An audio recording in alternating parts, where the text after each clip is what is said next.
episode of The Don and Mike Show. And today we shall witness an earth-shaking discovery. Don Geronimo, Mike O'Mara. Oh, who are you guys with?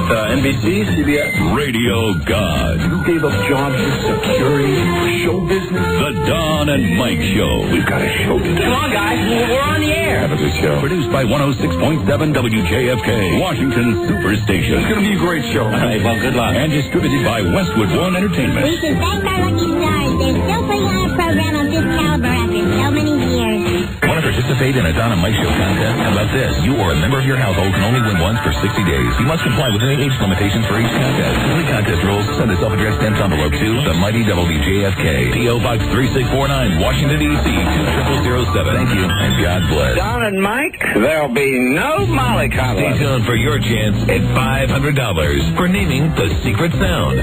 Only on the Don and Mike Show. Everybody loves Don and Mike. Number 1, Arbitron rated, the Don and Mike Show.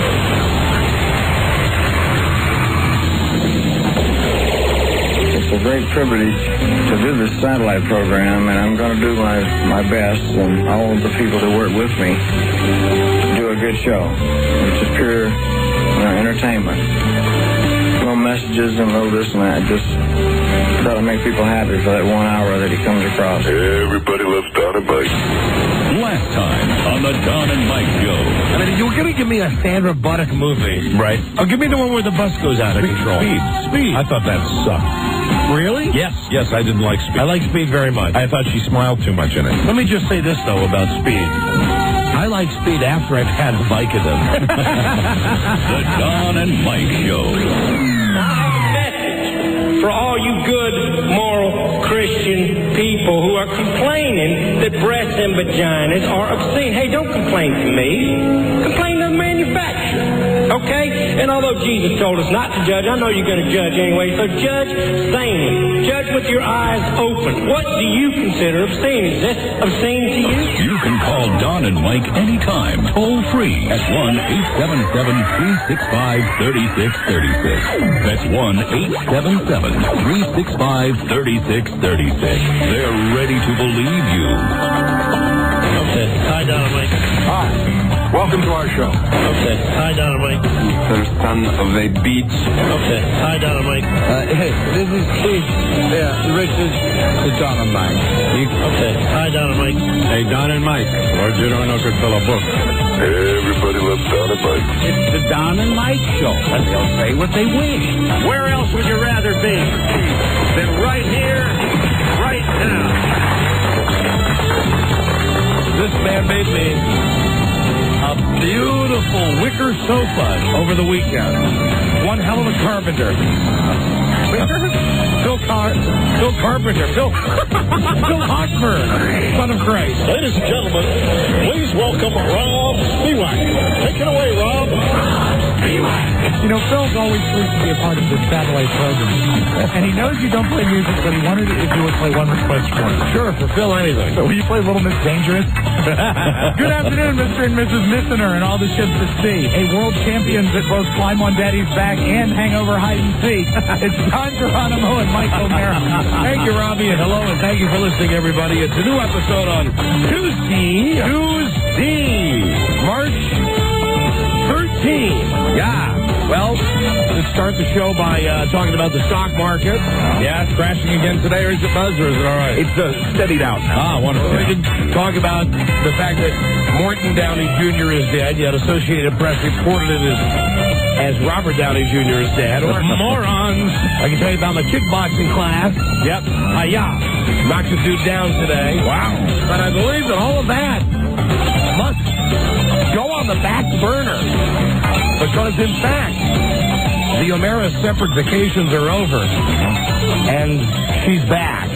She's back. The love of my life is back in her nest with her babies. And you started to tell me stuff up in the office before the show, and I put my fingers in my ears and said, la la la la la la la la. No, wait till we get on the air. Absolutely. Let's have the Inquisition on the air. The Inquisition. Ba-da-da-da. The Inquisition. Ba-da-da-da. So what time? I might not know as much as you think I know, and that might be part of the problem. problem. I'll tell you that right now. I don't know much. Did you ask much? Yeah. Yeah, but, she had this, she got in late. Her plane got in very, very late last night. Her luggage had not arrived, and she had that aforementioned laryngitis that I was talking about. So nonetheless, we chatted till a good 1 o'clock in the morning about the trip.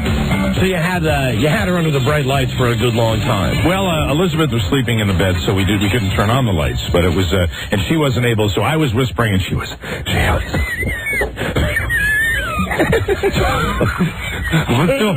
Without the bright lights, still, you were the inquisitioner. Yes, good.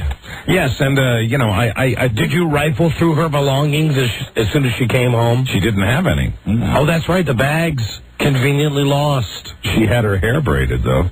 That bothered me. Yes. That disturbed me. Yes. That was cause for concern. I don't know why. Maybe it shouldn't be. But she had her hair braided like they all do when they go down to the Caribbean. Right. They get their hair braided. Right. So she looked good, too. And one thing that's disturbing, I always thought when you go on a cruise that eating is a big part of it. And she said, you know what else? I said, I lost 5 pounds. And I said, you lost 5 pounds? There was the beginning, a lot of aerobic exercise. Yes, that's what I was thinking, and very little, buffet. When that's just me. I think of the cruise ship, I think, yes, it's wonderful. You go to exotic ports of call. You have lovely shipboard activities. But you get to eat at midnight. You get to eat it at 8 o'clock in the morning. You get to eat at noon. You get to eat at 3 o'clock. The midnight buffet. Well. And I was between the hair braiding, and she just looked a little too good, frankly. She looked a little too, even, the room was dark. Maybe she had a lot of protein. She looked good today, too. oh, my God. I don't think so. No, I hope not. I'm busting your nuts. But I'll tell you right now, well, I don't even like that analogy either. But, I asked questions, and she said that everything was perfectly innocent, and then she said, there was one man. And she said, there's one only person I talked to that was a male that I became a friend, and she was working me. She was kind of leading me into this. She said, was the pit boss in the ship's casino. I'm like, oh, great. Right. The gambling guy. The pit boss. Can you think of any more slicky boy position than that? And then she told me that he was 60. And, she obviously wanted me to get upset because the pit boss said, well, he was 60. But, 60-year-old men can be functional. Sure they can, especially if they got the Viagra. Absolutely. 60-year-old men, and they got hazy on a number of things. I said, at one point during the conversation... John, baby, how's it going? Yeah, there you go. And that's 70. And as a matter of fact, a 60-year-old guy probably would focus more on the woman than on his own needs. Absolutely. That's right. Yes. Well, she was telling me a bunch of stuff. It was almost too much information to decipher. But at one point, I employed a tactic that I've used with a lot of people. I said, you're not telling me everything. And she said, of course I am. What are you talking about? I said, you're not telling me everything.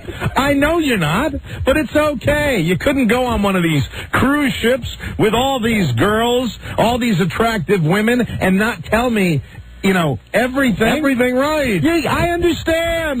She said, I don't know what you're talking about. And the more she was saying, I don't know what you're talking about, the more concerned I got. Positive there's something she's not telling I would have liked to have just yes, perhaps there are a few things I'm not telling you. All right, but how crazy would that have driven you?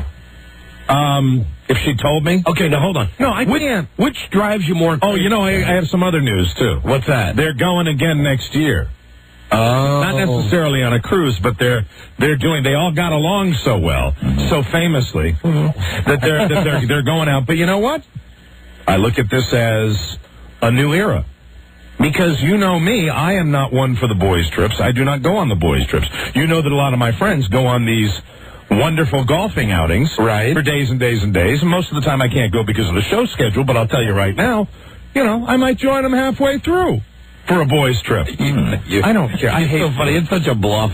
I'm looking at it, and I know you don't mean it. I don't like boys' trips. You're saying it for her benefit. I hate packs of men. I do. I say this all the time, especially on golf trips. When for example, Myrtle Beach For those of you that are golfers in the listening audience, you know that Myrtle Beach is a golf destination, and there's nothing I hate. I go down with my family, and I go out to these golf courses solo, and I hook up with somebody who plays. You go to the Dollywood... I go to the Dixie Stampede. Dixie Stampede where you eat with your feet. But when I get to a golf club in the morning, and I play early in the morning, nothing pisses me off more than seeing a van of 15 smelly, hungover, farting guys that are in their 50s acting like they're 10. I don't dig that because, first of all, I'm not part of it. I suppose if I was part of it, I'd enjoy it, but I don't dig that. So, I mean, I wouldn't see myself going on the, let's play as much golf and stay out as much as we can. I don't, that's not my thing. So you were not able to go through her personal belongings. You were not able to give her underpants, the sniff test. As of my departure for the radio station, the personal belongings had not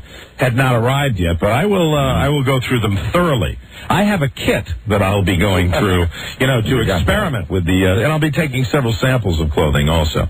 How much you want to bet? Just a quinky-dink. Yes. That the belongings arrive. Right. While you're at work today. Oh, yes. And by the time you arrive to the castle tonight. That they've all been laundered? They will have been laundered. You're probably right about that.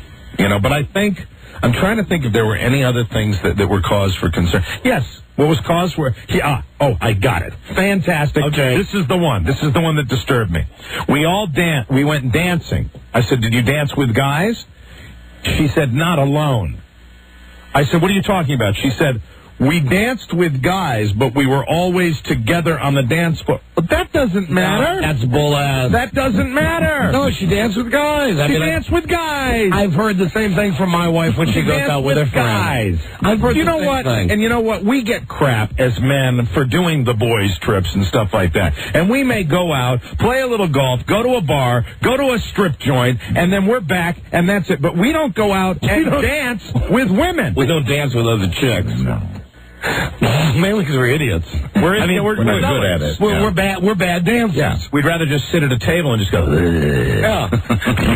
or drink and watch TV and play cards. So that was the one thing that and I was trying to be cool, but I was also not trying to be. It was late, and I was trying. I'd been worried about her getting in and whether she was going to get in on time, and I was tapped out. And I kept the girls up till 10 o'clock last night because I thought, I kept saying, we're going to let you wait up for mommy tonight, and then they both fell asleep. And then she got in late, and I was just, I was being real. I was not trying to pretend that I was delighted that she had been on the dance floor. That bugs me. It bugs me that they all get into their finery and, hottie down the hallway down to the local disco, to dance with the 60-year-old pit boss. and you know that disturbs me a little bit. And listen, I've been through this with Frida. You know how it plays out, that some guy, Consuelo, has to come up to them and go, hello, would you like to dance with me? Yes, very good, very good. And then perhaps she even says, no, I'm with my friends. And then he goes...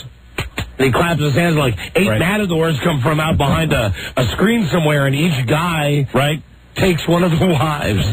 I'll tell you this right now. The thing that bugs me as I really process it, and I'm probably getting a little too dark and too deep right here, but I'm going to say it, all right?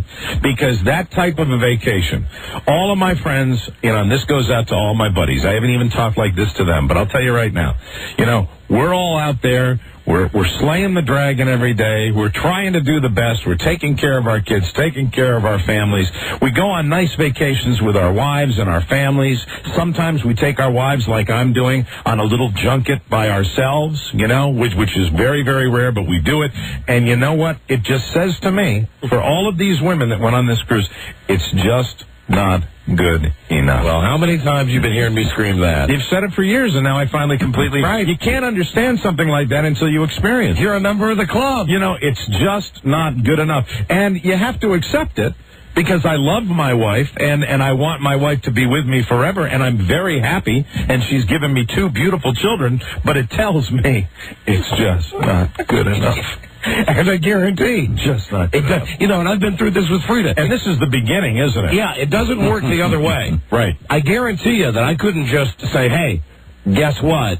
Well, first off, outside of vacation time, right? You and I just couldn't plop down and say we're going to take 4 or 5 days and head out. I talk about that. You and I do not have, people always bitch about when we're gone, but when we're gone is the exact same time every single year. We can't do what a lot of people can do, which is just like, hey, how about Wednesday? Yeah, okay. See you later, Wednesday. Let's take off, yeah. I guarantee that you and I couldn't just go home and say, hey, you know what? Hey, Frida, guess what? Mike and I would like to go down to Miami. Right. For 3 days. We'll see you on Monday. Yeah, we're going on a cruise. Goodbye. Never happened. We're going on a cruise where there are going to be a lot of women that'll be just asking us to dance. See, they know. But see, that's the difference. Because they know there would be no women asking us to dance. It wouldn't happen. It would not happen. And I did my, as I mentioned yesterday, I did my damn best to have a very good time on Friday and Saturday night, and I had a very good time. Would that be the kind of time I'd like to have every week? No. Because it really, there's not a lot to it. You go out, nice dinner, hang out, have some drinks, and then that's it. Right. Meanwhile, she said they talked all the time. She said they talked quite a bit. They were out late because they talked so much. And I also got the explanation. Let me give you something on that, too.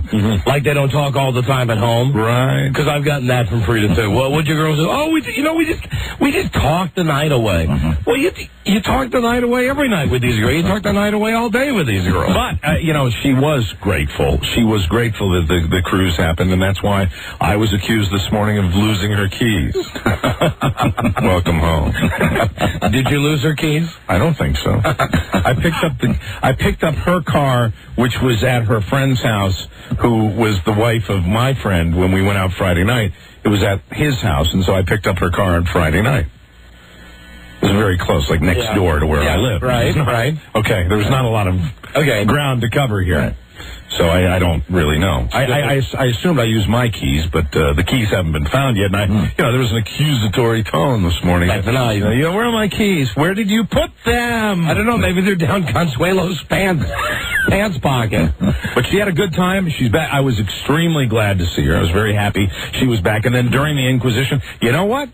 Maybe you can tell me what your thoughts are on this. I'd just as soon not even give an Inquisition next time. I just say, did you have a good time? And I think you do this a little bit. You just say, fine. Yeah, what you fine, enjoy yourself. Really, absolutely. That's kind of the attitude I take now. What I don't know is fine with me. The only problem is like when Frida went to that bachelorette party, and unfortunately she went to a bachelorette party up in Ocean City where people were calling in who had seen her. Yeah. Remember that day? A guy was calling and saying, hey, I saw your wife dancing with 1,000 different guys and doing shooters, and they had contests to see which guy they could get the underpants off and stuff. Now, none of that stuff she had offered up to me, as part of her bachelorette night out. I had to hear it from some guy on the telephone. Sure. But that's tough. That was a 1 in a million shot, though, that she'd go somewhere where someone would recognize her and then would call the show to rat her out. Well, the problem is, it will always be the problem. We're guys, and we know what guys are like. Guys on a cruise ship, guys that are on a cruise ship and see my wife and her 5 friends, 5 or 6, I don't know how many, maybe 30, I don't know how many people she went with, and walking down the hallway, in that orange dress that she wore. And I want, that's the thing I want to examine. I want to look at that orange dress. But it just seems to me, you're a bunch of guys and you're sitting there and you're sitting in a bar, and those women walk in, I know what I'd do. I'd just be sitting there staring. Yeah. Because I am 41, I probably wouldn't get up and walk over and say, is there a chance that we could dance with you? I don't do that. But if you were... that's because I'm an old married fart. But, if you were a young Spanish dude... Right.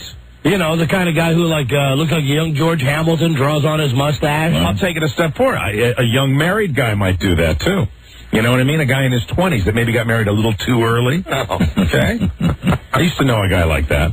Oh, really? Yeah, he might walk over and ask the dance. Really? Oh, really? Yeah. Really? So who knows? You'll never really know. You never really know. You just, she reassured me as best she can. There's nothing she can say to reassure me. There's nothing at all she can say to reassure me because, I know the environment, but, and I know that she's a little easy on the eye. You know? Right. So that combination of circumstances. Right, she's hot. I'm a little worried about the weight loss. No eating. It's a cruise. Why didn't you eat? Right. Why the hell didn't you eat something? Why did you come back with 10 pounds added? She looks good. She looks fantastic. Well, she's busy. Right. She was busy. doing whatever she does. Right. They had a good time, though. Talking. They had a good time. Talking, Jack. Yeah, fantastic. Maids talking. All right, but she's back, and now it's back to returning to normalcy, and she's a little frazzled because she's doing that auction thing that I told you about. Oh, at your kids' school, right? That auction, and so it's craziness again. Well, good. Let her get back into her regular work routine. Absolutely. She did fix the computer, though. It is. We both have women that are handy, and it is great because my computer screen size shrunk while she was away. Right. I put one of Catherine's video games on it, one of her little computer games for Arthur or whatever it was, and it. Are they designed to tank adults' computers? If you put your kid's computer program in something, it just screwed up my computer. And she came in and she went click, click, click, click, click, click. All done, honey. And that was the first moment where I was like, hey, things are cool. Things are back to normal. Right. So welcome. Well, good back. for you. I'm glad things are good for you. Mm-hmm. Just 2 minutes before the show, you guys were in here. I got the telephone call. Yeah. Hello, hotline. It's Frida. Did you call me? I said, yeah, This is a weird call. Gave her a couple of messages and stuff. People called when she was out today. She says, do you love me? I say, I love you more than anything. Why would you ask? I just got an intuition. Now, how do you get an intuition in between the time she left to get her hair dyed today? Do you want the number of the cruise line that my wife went on? And the time that I come to work? Mm-hmm. I said, no, I love you more than anything. I said, I thought things were great. She said, well, I got an intuition. Right, they do that. Yeah, right. Right, you know what it is, Buzz? What? Psychological warfare. I think so. You know why? Because things are going fine. That's right. Because things are going so good. Because now that's going to be on my mind. Of course. Now it's like, what have I done?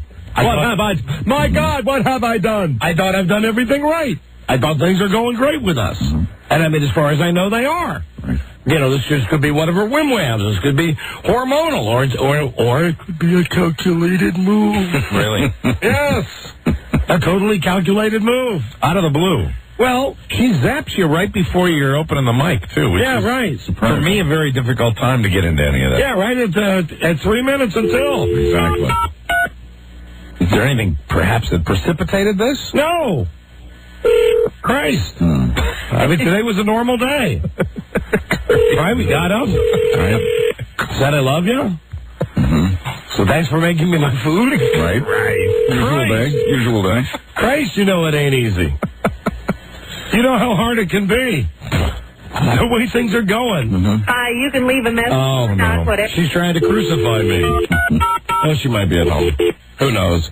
I just could be a whim-whammy thing. I got a little taste of this over the weekend, too. You did? Yeah, believe it or not. You? Yeah, nobody was more surprised than me. You? Yeah. The greatest marriage in the world? Yeah. Really, what happened? I don't really know. Like you said, everything seemed to be going fine. Honey. I want to hear more about that. Hi, Boo-Boo.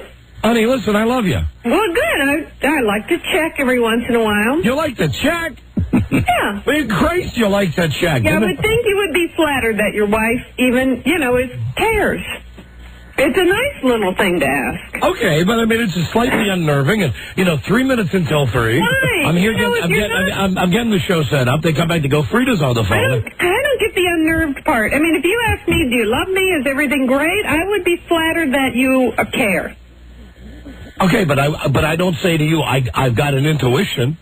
Well, you asked me why, and since I didn't have a real answer, I had to chalk it up to, just an intuition. I didn't have a reason. I didn't find lipstick on your collar. It was just one of those things. Of course not. I'm with you 24 hours a day. All right. So, I would think you would be flattered. And also, I'm glad you called because I hear you guys talking, and I feel really sorry that your wives go out and have a good time with girlfriends. But really, if I said to you, you know what, honey, you're right. I don't need to go out and dance dance with my girlfriends. You would love nothing better than to go out and dance with me and be on a cruise and spend the night talking Honey, and dancing. I am going on a cruise with you in 2 weeks. Right, and will there be any, and I might not have the need to go out with girlfriends if you like to do some of the things I like to do. Honey, you I guarantee. And that's fine. I guarantee when we go on this cruise that there will be some dancing. Was there any dancing on the last cruise we were on? No. Exactly. Well, there will be on this one. All right, good. That's a promise? Yes. And will it be because you just had 10 martinis, or yes. will you be sober dancing? Yeah, now, honey, come on. Give me a break. I don't dance when I don't drink. I know, Boo, but... You know that. As long as you're not, sloppy. No. All right. Okay. All right, well, very good. And if you love me, that's great. Yes, of course I love you. Well, then everything is fine. It's the O'Mearas that have marital problems, not us. I don't know why. No, listen. The O'Mearas are fine. We are just about to hear of a rift between the Burbanks. Yeah, we actually covered all that ground, and then, a voice from over in the news cubicle, your man, Frida, your man over here, Mr. Perfect Man, said there might be trouble in paradise. So what did she say to you, Buzz? Well, I think the thing that struck me, and first of all, let me say in our defense that I think everything's fine now, but then I thought that going in. Okay. She said ever since our anniversary, things have not been, as good as they were before. Now, our anniversary is what, 6 months ago now? Right. So I'm just now getting the memo. That things are maybe not as good as, and it gets down to it. She's probably right. I'm maybe not as considerate, Oh, come on, please. Opening doors, pulling out chairs, that kind of thing. You friggin' Boy Scout. Forget it. Well, maybe, I'm not up to my usual standard, apparently. Well, what happened, Buzz? Why did you change?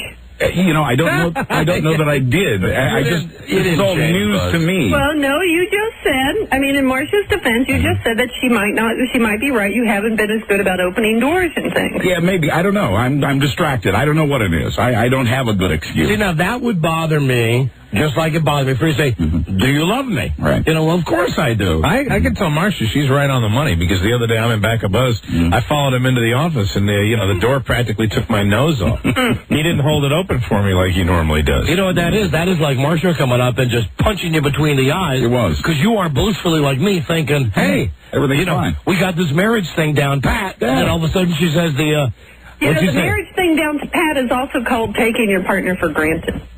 You can't say I do that. If your reason, Buzz, is that you've been a little distracted and that she might be right that you haven't been as considerate, then I think it's fair that that she gave it a little bit of time to make sure everybody has a bad week or so. 6 months though? On their mind. 6 months? But isn't that also? It's not like she's leaping to conclusions. She waited to see if it was something maybe you weren't feeling. Now, hold on a second. No, I disagree. I think that women have a tendency to paint in rather broad brushstrokes. And himself, she might be right. I'm only going on. Well, he only said that because he's Buzz. But I don't like terms like always or for the longest period of time or ever since, in these massive periods of time. I hate that because it's not necessarily true. And I'm not going to speak about Buzz's relationship because I don't know about it, but isn't it a possibility at least? And I guess I am going to speak about your relationship. That perhaps Marcia has changed in some way? There you go. I was going to say the same thing. Everyone changes. Can't be all Buzz. Isn't it possible that he's still the same good old Buzz? Well, Buzz didn't say that. Buzz said that perhaps she's right. He was being polite. Maybe he had been distracted, which seems like a pretty lame reason for 6 months. I think he was being polite. He was being thoughtful. Well, Buzz, now be honest. Now, if we're all going to be in your relationship with you, we need honesty. I'm just not paying attention when it comes to things like opening doors and pulling out chairs and letting her go first on things. And she really pissed about that? It has to be deeper than that. That was one of the things. Well, I don't know. We didn't get any further. See, this came on the heels of a beautiful Saturday, and then lovely weekend. We worked together. We actually worked together very well on a project on Sunday, and then boom, then it hits, and then a couple hours later, it's as if everything's fine again. Oh my! So I don't know. I've had that one played on me. I can say that sometimes you tell something to someone after a beautiful weekend because you feel like, okay, we're on a wavelength. Maybe we can say this without getting all heated up. That's always bad judgment. Look, I want to tell you, isn't that typical broad? No offense, honey. But I mean, you have a good weekend with a woman, right? And that's the reason that she decides to drop the A-bomb on you. Exactly. Because things have been going so great. That to me is when it's nuts. After a bad weekend, because I'll tell you what happens if you say it after a bad weekend. The other person thinks you're just being spiteful. You're already irritable. It escalates into something you didn't want it to be. Which is, and I totally agree with you, which is why my solution is don't say anything at all. Yeah, right. I agree. Never mention it. No That's talking. Right. No right. talking. No talking. That's right. Open your own door and forget about it. And go on cruises with the girls where men will open doors for you. There you go. Fine. Well, listen, you just stop your belly aching. I love you. Okay, I'm not belly achy. You know, pardon me for caring. Pardon me for taking our relationship temperature every once in a while. I didn't say it in an accusatory way. I know you didn't. Oral or rectal? Rectal, of course. Rectal. Take our relationship temperature right now. Right now, Mommy. Roll over, Mr. Bavar. Everything's fine, and I'm excited about the cruise we're going on now. Yeah. So they're going to be dancing every night. No. Well, one night I'll dance with you. And the next night I have to look for Julio. Come on, Julio. That was the name. Hey, hi, you know Julio, too. Yeah, right. He's around. Come on, honey. There's tons of good crap to do on those ships. Yeah. What do you do? We don't do it. What you do is read a book and drink. No. Here's what we do. What do we do? 2 years ago, we went on a cruise. Mm-hmm. We saw the lame comic. Heishi Horowitz. Yeah. And we went to a movie one night. Didn't you have famous people on your ship? Nope. I thought, that was me. No. I had Phyllis Diller once. Yeah, years ago. All right, honey. All right, bye, boo-boo. All right, bye. Love you. All right, sorry about that, Buzz, but if you need any help, any advice, you can come to me. Hey, I may. How about me, Frida? Can I come to you if I need any advice? Sure, I'll help you out, just like I did on the first one. I just threw that in there. See, she is cold. Ouch. Ooh, that is cold. I just throw it in and I love you there. I love you, boo. Okay. All right, goodbye. Goodbye. You get that. You see, Buzz? You see how that works? I did. You get the unqualified. Call me anytime. Yeah, I'll help you just like I did on the first one. Grace. Yeah. Hello, Don and Mike show. Hey, Don, there's something I don't understand now. You don't like dancing with your wife. You don't dance with her much, but yet your neighbor down the street you like doing the homo dance with. Okay. I want to say again. Is he a better dancer or what? This whole homo thing is growing hair. Well, yesterday there was a moment in yesterday's show where we were all a little bit disturbed, and I have to bring it up again. Mike, that was comedy. That was pure comedy. It was frightening comedy. It was comedy. We had two women in here who were touching their breasts, and I got a boner. And you asked Rob to touch it. And I was kidding. Fine. I was kidding to verify the fact that look at Rob. Rob is still shaken up by that. No, you say it was comedy, but there was no laughter back there. This was an unhappy place for a fleeting moment. I said, Rob, come over here. Grab on this. Yeah. Come on, look at this. Look how excited I am. Couldn't get any further away from you. Push that wall back 6 inches. Yeah. Excuse me for trying to be funny, guys. Well, is the guy a better dancer down the street? Hey, listen. When I had my dance with my neighbor, I was drunk out of my mind. I was beyond happy drunk. Okay, I was very near. I'd like to know I wish your wife was still here because I'd like to know if you do the grind with her or just with guys. Listen, see, here's what you don't get. She really overblew that whole thing. No pun intended. Hey, you know what? I frequent the phrase Jesus H. Christ, and I've been saying it a long time, but you know what? Help me with something. What does the H stand for? Homo. Is that what it is? Yeah. Well, you know what? That's sir, that's the answer you wanted. Hello, Don and Mike show. Yeah, I want to know, was that your wife's intuition, or does she need new clothes for the cruise or some more appliances for the kitchen? I don't know because I just got her a car. My ex-wife used to do that to me all the time. Honey, you sure you love me? And I'm thinking for days, what did I do wrong? Yeah. Next thing I know, she's talking me into $10,000 worth of charges on my credit card. I don't know. And plus, she went to goddamn Frugal Fanny's this weekend and then bought out the store. Mm-hmm. And just because the place is called Frugal Fanny's, that validates the fact that she comes home with 5 bags of clothes. Isn't that Coats? Where do they sell everything? Everything. But they're only open on the weekend. Frugal Fanny's. Right. Hello, Don and Mike show. Yeah. Yeah. Hey, this is Sean from Ocean City. Yes, hello, Sean. How's it going? Great, thanks. I just wanted to let you guys know, I got married when I was 20, and I heard you say that maybe a younger guy would go out and dance with a woman. Yeah, that's what I said. Well, I've been married since I was 20. I'm 27, and I'm very in love with my wife. And I don't want to make her a little pretentious thinking that I would do that. You don't want to make her a little pretentious? I guess if that's the right word, or get her scared, or have her No, I don't think apprehensive would be the word. Okay, that would be it. There you go. Just curious, I mean, sir. we both listen to your show loyally. Sir? Yes. Did you marry her so she could buy you beer? I'm sorry, what was that? Did you marry her so she could buy you beer? Well, she is 30. I'm 27. There you go. Cigarettes and beer. I got it made. Gotcha. Hello, Don and Mike Show. Hey, Don and Mike, how's it going? Hi, great, thank you. And Baz, how you doing? I'm all right. And I think we've all proven that early beer drinking affects the vocabulary. Hello. Hey, I listened to you guys talk for 5 minutes trying to find rational behavior from your wives. The first two main rules of being a husband is your wives are female and they're crazy. You can't look for rational behavior. You know what? This man is speaking the truth. I mean, listen. I've been married forever, too. And what's so wrong with saying that? Have you ever turned on Oprah Winfrey, or have you watched the show that should be called See You in Toledo, the show called The View? Have you ever seen that show where you got those 5 hags who just sit up there and rag about what a-holes guys are? Well, as a friend of mine, a golfing buddy who will definitely go nameless, said to me one time, an older gentleman who I play golf with every single weekend, he said, you got to remember one thing. He had a southern accent. You got to remember one thing. From the time they come out of the womb, as long as you know this fact, you're fine. They're the enemy. It's the enemy. As long as you know that, you'll do fine. And he's been married like a gazillion years, and he's like, as long as I know that. Yeah, absolutely. Little ones, they're the enemy. Good. Yeah, men, women. They're the enemy, and that's the best part of them. Absolutely. All I know is, thank you, my friend. Thanks for the call.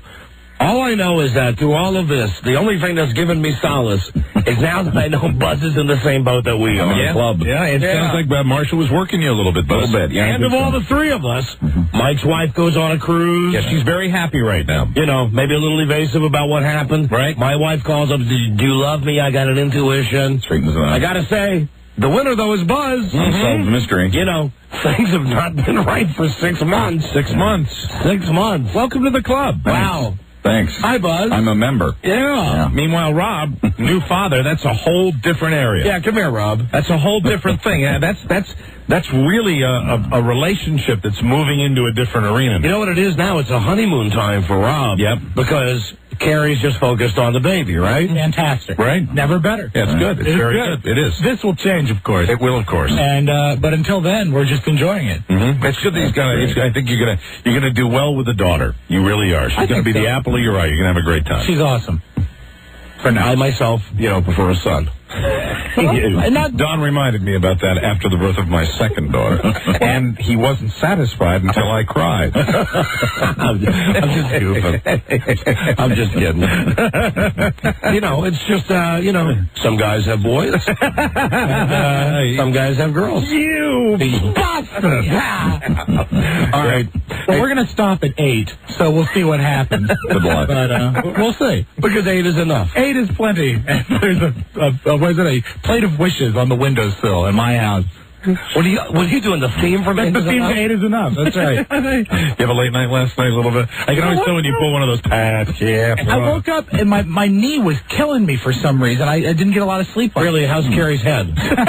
Also bruised. Oh, yeah. He's a rough sleeper. That's how he has the best marriage of all. Sure, absolutely. Yeah, he never talks about it. That's right. If he talked about it, he wouldn't last here very long. No, it's not about talking, Mike. It's about listening. It's all about listening. Hello. Hey, listen, we're done with the secret song. Yeah, okay? We finally wised up to the fact that the secret song was a contest that was simply too impossible. Well, you made it too impossible, and now you're going back to the one that you can still make impossible if you make it very difficult. Yeah, but it's fun. With the secret song, you had no friggin' idea what the song was. And I played the secret song, and I like the secret sound better because I feel like I have more of a chance to win. We'll give you a preview now of the brand new secret sound. Okay. A common everyday sound heard in households throughout America. Is it a clicking sound? Here it is. Your first time ever. It's the virginal listen. Here we go. It's a clicking sound. Of course it is. Shocker. Like every goddamn secret sound we've ever had, it's one of Rob's clicking sounds. Okay, listen again carefully. That's a briefcase opening. It is not a staple gun. You want it again? Yes. Okay. There it is. Maybe the easiest one we've ever offered up. Of course. Good one. And if you know what that sound is, now's the time to call at 877-365-3636. Be the 100th caller. Wow. And you get the first shot at the money at $500 with the secret sound. I don't have a clue. Oh, come on. Easy. Oh, both of you. Right here, okay? It's elementary. Right. We'll be right back. Number 1, Arbitron Lady, the Don and Mike Show.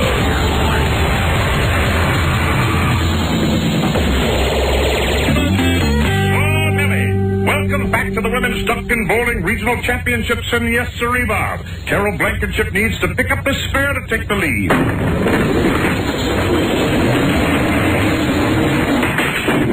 Oh, Carol. It's going to be a long ride back to the trailer tonight. Well, there you were. Your severe buttock trauma. The Don and Mike Show. There you were. That's your appearance on Yes, Dear? Yeah, what was funny is that when I did that voice, the Keith Jackson impression, it was a throwaway. I was doing like 5 things in a row. We were actually doing it in here, and we were fooling around doing it. And when I did Keith Jackson, I had no earthly idea that they would use the Keith Jackson voice for Carol Blankenship. Well, you got on. Yeah, they used the whole thing. I was very happy with it. Yours is definitely clearer than mine was when I did the voiceover. Well, the thing I liked is that it was actually part of a bit. You know what I mean? Where they actually had a beginning and an end, and I guess it was coming out of the commercial or something like that. Right? Welcome back to the Women's Duck-Pin Bowling Regional Championships, and yes, sirree, Bob. Carol Blankenship needs to pick up the spare to take the lead. And that was you. Yeah, and then he had a little funny here. Oh, Carol. It's going to be a long ride back to the trailer tonight. That was Mike's voice on Yes, Dear. Yeah, I didn't see it until I came in today. It was cool. And by contrast, this is mine. Okay, yeah, let's you got a much better shake than I did on Yes, Dear. Okay. When I'm the announcer. Listen, put the lock button down on the walkie-talkie and put it next to the TV so I can listen to the late game.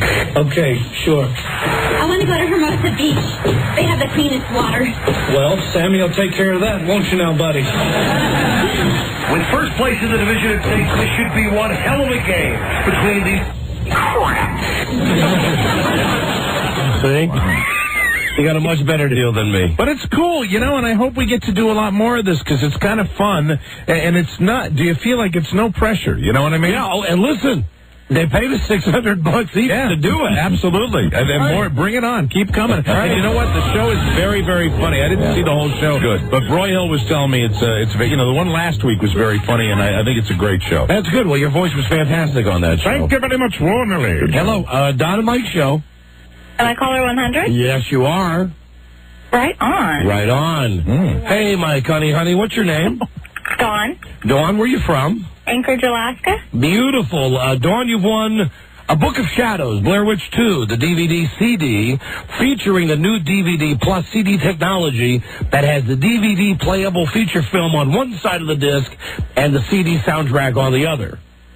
Huh? Yeah, I know it's a lot, but you won Blair Witch 2. All right. In stores now. All right. And you will be the virginal caller for the secret sound, which is worth $500. And I'm going to break a cardinal rule right now.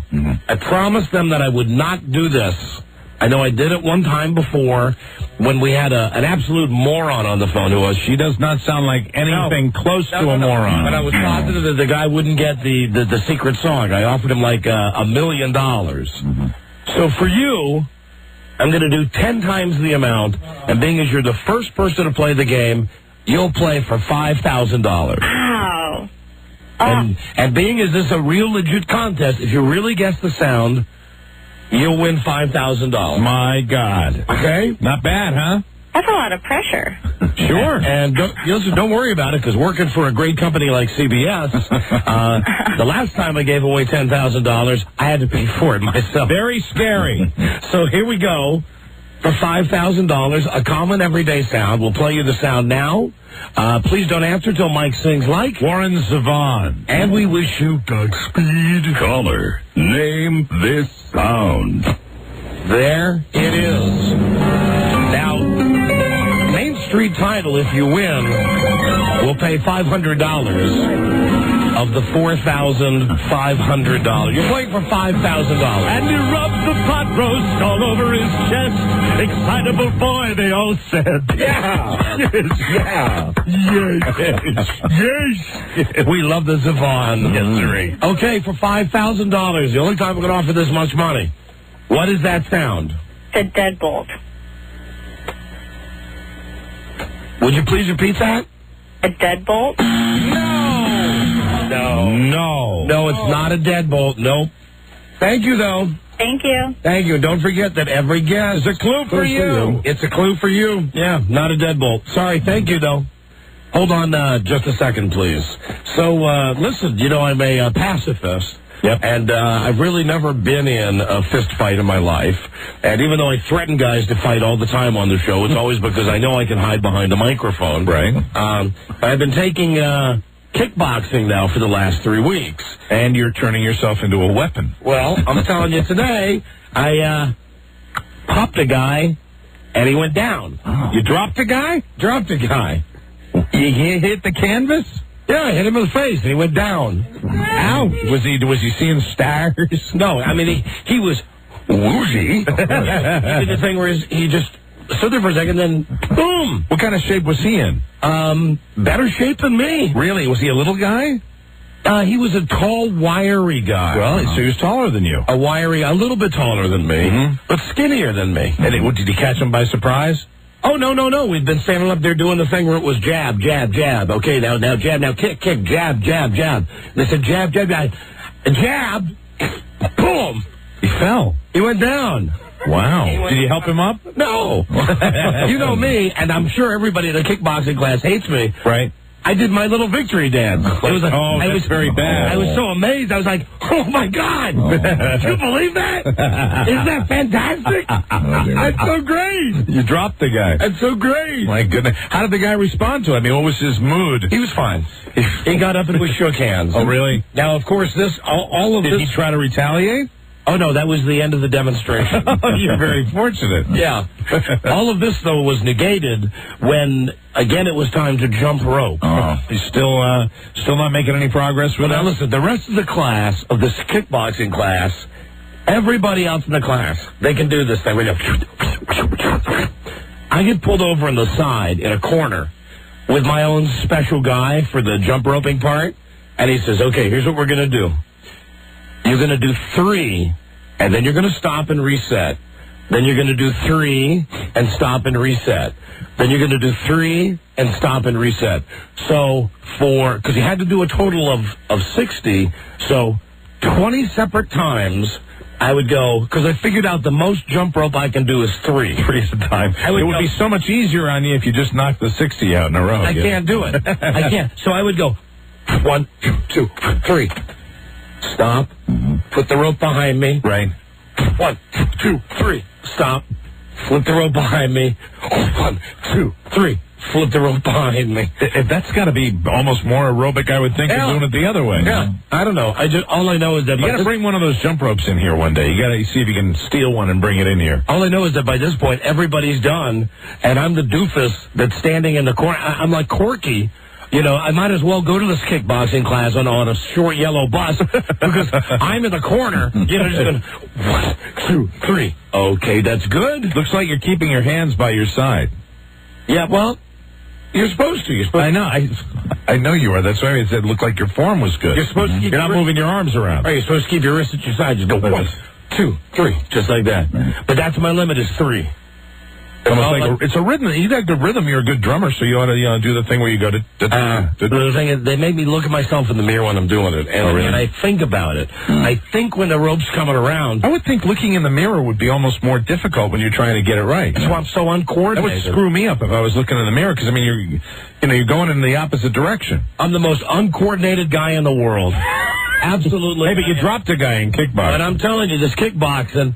It's working out. I mean, I'm not talking about I've lost tons of weight, but I'm also now feeling like, hey, that's a great feeling to knock a guy down. Sure. I never realized. Oh, you're going to be tough to be around. I mean, it's going to be, we go out in public, we're just going to have to keep a lasso around you. I never realized that, Boom! Down! Right. Down goes Frazier! Down goes Frazier! And you were wearing the big, mitten on your head, too? Yeah, you got the crap on your head, and you got the little gloves on, and, right in the noggin, huh? Yeah, well, right in the face. Right in the jaw. Right between his eyes, I think. Oh, really? I can't be sure. I mean, everybody said to me, how'd you do that? And I said, I don't know. And that's okay? Does anybody else drop anybody during this practice? Yeah, it's happened before. It's never happened to me. Very cool. Never happened. Congratulations. So, do you feel that you're becoming more of a, threat? No. To your fellow human beings? Oh, no, absolutely not. Really? Absolutely not. It's just like I have no idea how I did it. Well, kickboxing is not necessarily the same as learning other martial arts, is it? I mean, it's not like you're specifically learning self-defense. You're doing this more as an aerobic workout. Yes, to work out. And I'll tell you, when it comes to, the kicking part, I suck. Right. I suck. And that's where you can do real damage. And what the guy does is he's got that big pad that he hooks up to his arm, and he'll put his arm out, and like a retard, you have to follow him around the room doing these lunges. Right. And you have to kick up at this pad. Yeah. You have to kick up, but what you have to do is you have to extend your leg and then kick up. And you look like the biggest retard in the world, and he's there screaming, "Can't you kick any harder? Is this the hardest you can kick? Aren't you dead yet?" I didn't have the guts. I got that toenail thing. I have got toenail fungus. This is not a secret. This is nothing new to anybody who's listened to the show. And since I've done kickboxing, and Buzz, you know this from having the toenail fungus. Right, one toe. On one particular toe, on the middle toe on my left foot, the toenail is so brittle that doing all of this kicking, the nail has completely come off.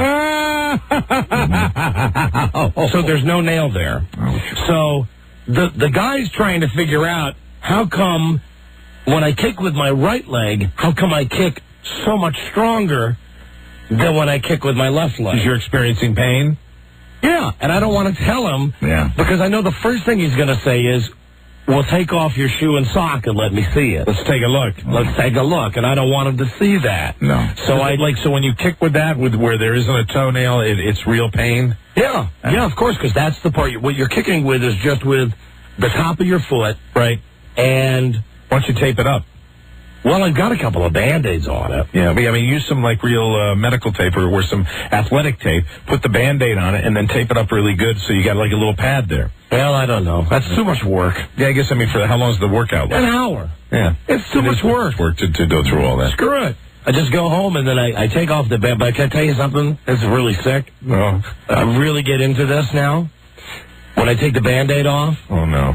God, do I love to smell the Band-Aid. I really do. Oh, God, I'm going to barf. I really do. For some reason, I cannot take off this Band-Aid off my toe and throw it away without smelling it. Oh, my God. I can't. I love it. I just love it. You save them?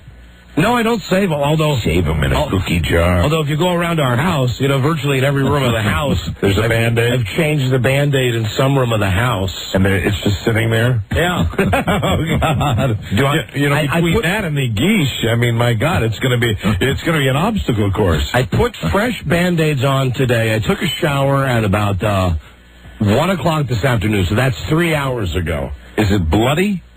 No. It's not bloody. Cheesy? The color is kind of an orangey, mustardy color. Like that color? Wow, that's a nice screensaver. Yeah. Was that a bunch of topless girls playing golf? That's what it is. Lisa finds you a great screensaver every day. A new one every day. She really does. But anyway, I was just saying, I'll take the Band-Aid off if you'd like to. Want to see it? No, I don't. Okay. No. All right. No, but maybe sometime when I've had a little more Irish whiskey. Okay. Then it's like, let's see that toe. Because I don't want to show you the toe. I just show you the Band-Aid. No, the Band-Aid would... In fact, never do I want to see the Band-Aid. Because I'm pretty sure that right now... Band-Aids, to me, I've never told you this, Band-Aids are a Band-Aid. If you go like to a gym and you take a shower and there's a Band-Aid in the shower, I almost want to vomit right there. I will be dripping wet, get out of there if I hadn't seen it, and go to another shower stall. Oh, here you go. Here's a great call. Let me just set this call up by saying, I've seen this, what it says on the screen. Here's someone who's going to state the obvious. Hello, Dave. Yeah. Yeah. Hey, do you waft the sheets when you fart at night, Don, and smell it? No, I do. You don't? I do. Mike, you do? Yeah, when the opportunity presents itself, when I'm in bed alone. That's sick, my friend. You need to see a doctor about those toenails. All right, see what it says on the screen is just, thinks you are gross. You are. That's disgusting, man. You smell a Band-Aid after you take it off your foot? Well, do you do the thing with the covers when you fart? Yeah. No, how's that different? Well, then you're gross, too. You're enjoying your own odor. Yes. You ever smell your underpants after you take them off? No. I don't do that. I don't do that either. That'd be a little over the edge. That'd be like borderline psychotic. I'm on an island today. Maybe I have in the past. I'm not going to let you stay on that island without. I mean, I don't do it all the time. I have to be honest. Maybe there's been a time where I don't do it all the time. But there are occasions when I do. But with those, with those, it can take like 10 months for that toenail fungus to go away too, even when you got medicines from the doctor. Hold on there. Would you check them really? Would you do that only when it was particularly bad? Go to the doctor? No, I was saying that. Oh, shut up! He's talking to me. That's probably when I would do that. If there was something really bad, like, my God. Yeah. It's almost like you want to check that it really is what it appears to be. Yeah. Yeah, I've done it. Buzz, have you ever done that? Underpants, no. Yeah. Rob? It's human nature to check various odors that come out of your body. body. You ever smelled a Band-Aid? We're not all that far removed from dogs. Have you ever smelled a Band-Aid? Probably, yeah. Yeah, sure. Rob? Yeah, sure. You smelled your underpants? Particularly in college, if you need to know if you can get another day out of them. That's how you detect infection. I mean, it's human nature to check those things. It has nothing to do with infection, though, does it? No, you can. It's more about pleasure. It is. Lots of pleasure. You're right. It is. Hello, Don and Mike Show. Don Geronimo, Civil War kickboxer. Right, hi. Hey, what's up with the King of Queens last night? What do you mean I didn't watch it? Why? You didn't see the King Queens? No. He sold you guys out, Kevin. There's a scene in there where he was on hold, supposedly, and he said, I was on hold waiting to talk to Baba Booey. Oh, listen, what are you going to do? That show's on in Los Angeles. And they do the big New York thing, too. He was in a bra last night, though. But the show takes place in New York, and they actually, they do the New York thing. That was a rerun. Anyway. I mean, what do they really, when they sit down at the writers' meetings, they say, gee, if we put this in, do you think that this will offend Don and Mike? Not a thought process. I just thought he could have thought of you guys first. We're not that large a fish. Hey, hold on a second. Aren't you the guy who always calls with something? No, come on. You guys. Recognize the voice. No, yeah, you've called before. He's trouble. He's a dick, right, Charlie? He's not a dick. He just loves to call. He calls all the time, right? He hasn't called in a couple of weeks, though. Right. Seriously, he loves to shut up for a second. He likes to call him what? He likes to participate. Oh, he likes to participate. He's not usually a dick. Okay, good. Well, if Charlie says so, then I apologize for calling you a dick. I didn't say he was a dick. I just say I did. I'm sorry for that. He calls all the time, though. Right. He hasn't called in a few weeks, though. I removed that comment about you being a dick, sir. Thanks, Mike. You're welcome. Goodbye. Good luck to you. Goodbye. Okay. Bye-bye. So you made friends at the end. I like that. Hello, Don and Mike Show. Hello, I got to back up, actually, and say that guy was a dick. What? Hey, just real quick. One more thing that you guys might want to check out. Not that I've ever done this, as far as you know, but right. Smelling dental floss after you've picked out stuff. I do that regularly. Oh, my God. I've never smelled dental I do that regularly just to make sure everything's okay in there. That's an olfactory sensation that you don't want to forget. Yeah, absolutely. And, and especially if you're maybe, if you miss a day. Right. And you floss. And I floss every day, sometimes twice a day. Mike, how did yours smell after this weekend? Yeah, that's what I was going to mention to you because I skipped Sunday and went to the floss on, and we'd had a lobster appetizer, sir. Okay? Do I need to say any more? It's like flossing with a Colt 45 bottle. It was fun. You know what? That's a new one I'll have to try. I have never smelled my dental floss. Well, I do just to make sure, if there's anything going on in there. Hello? That would be actually the closest thing to checking for good dental health. Hello, Don and Mike Show. Right. Hi, Don. Right. Hello, you're on the air. Don, how you doing? Great, thanks. Hey, what I do, it's pretty gross. After the morning, I sleep with my socks on, in the morning before I hop in the shower, I pull off my socks, take out my toe jam, then I smell my hands. Wait, you mean your toe jam gets into the sock? Yeah, my toe jam and the sock material. Well, now wait a minute. No, you made it sound like your toe jam is like down in the sock. You're talking about you scrape out the lint from your toenails, right? Yeah, no, in between my toes. Oh, in between your toes. So you scrape out the goo between your toes and then you smell your hands? Oh yeah. You know what? Call me crazy, but I don't consider that to be abnormal behavior. Neither do I. No. Well, I thought I'd call in. That sounded good. Thank you. No, I mean, it was good, sir. We're not putting you down here. We're with you. It's not abnormal. Okay. I've been doing it since I was a kid. I love it. He's proud of it. Good for him. Yeah, right. He's not alone. Goodbye. He's alone in admitting to it. Being proud of it. People wouldn't admit to it. You know, if you ran a camera, some of those internet sites where they all behave for the camera anyway, but if you really put a camera on somebody, you'd see people smelling all kinds of stuff. Yeah. Picking, smelling, and sometimes eating. Yeah. Hello, Don Mike Show. Hey, I got a question for Mike. I'm just thinking about how far I want to go with this discussion right now. Because I could really get going on a certain topic. Into the land of the quees. Yeah, what? Hi. What have you been such a jerk lately for, man? Me? You've just been... No, not you. I said Mike. Listen to me. That is Mike. I said me, moron. It wasn't Mike. Yes, you're just pissing everybody off with your mouth, man. Yeah, I don't like your mouth either, you hemorrhoid. Oh, come on. Well, play nice, boys. Well, Jesus Christ, every time somebody calls up there, he's like, you're a dick. You don't even know who he is. If you're upset because you haven't gotten any pussy lately, don't get bitchy with us. Well, didn't you just... Go get laid. Go get yourself a hand job or something. Didn't you just I've done both, sir. I did both once over the weekend and also right before my wife left. Yeah. So I did get laid. You just got laid. It must be that I'm just getting irritated at people. Hello, Don and Mike Show. Hey, Mike. Yes? I have a question. How can you not look at toilet paper, but you can do all this other stuff? See, again, people are getting us mixed up. Yeah, what's everybody... Do I have the kick me sign on my back today? I look at the toilet paper, sir. I'm the one that doesn't look at the toilet paper after I poop. Oh, I'm sorry about that. Well, how can you smell a Band-Aid like that if you can't look at, how do you know when you're done? That's what I always said that. Okay, listen. Oh, here we go again. Listen, this is covered ground on this show. Mm-hmm. Covered ground. You're going backwards now. Okay? I apologize. Thank you. Bye-bye. Hello, Don and Mike Show. Hi, Don. Hi, Mike. Hi there. I just wanted to call and thank you guys. I won the Salon Nordine thing, the spa, back in February. We gave away a whole spa? Yeah, no. We gave away like a day at a spa. Yeah, the day at the spa. Oh, a day at the spa. Is that what you were trying to say? Yeah. Oh, okay. But I wanted to call and thank you guys because I had won that. And I went on Friday, and it was absolutely marvelous. Beautiful. Was it a male masseuse? I wish. Oh, it wasn't. No, it wasn't. They lied to us then. It was supposed to be a male masseuse that was going to ask you for if you needed anything further. He was going to diddle you. And then he was going to be fully turgid. At the end of your, you would get the manicure, the pedicure, the haircut, then the massage, and you would, he'd turn you over on your back, and then when he rolled you back over, he'd be sitting there fully turgid, fully tanned, and said, is there anything else you require? Then you were supposed to get the moisturizing DNA shower.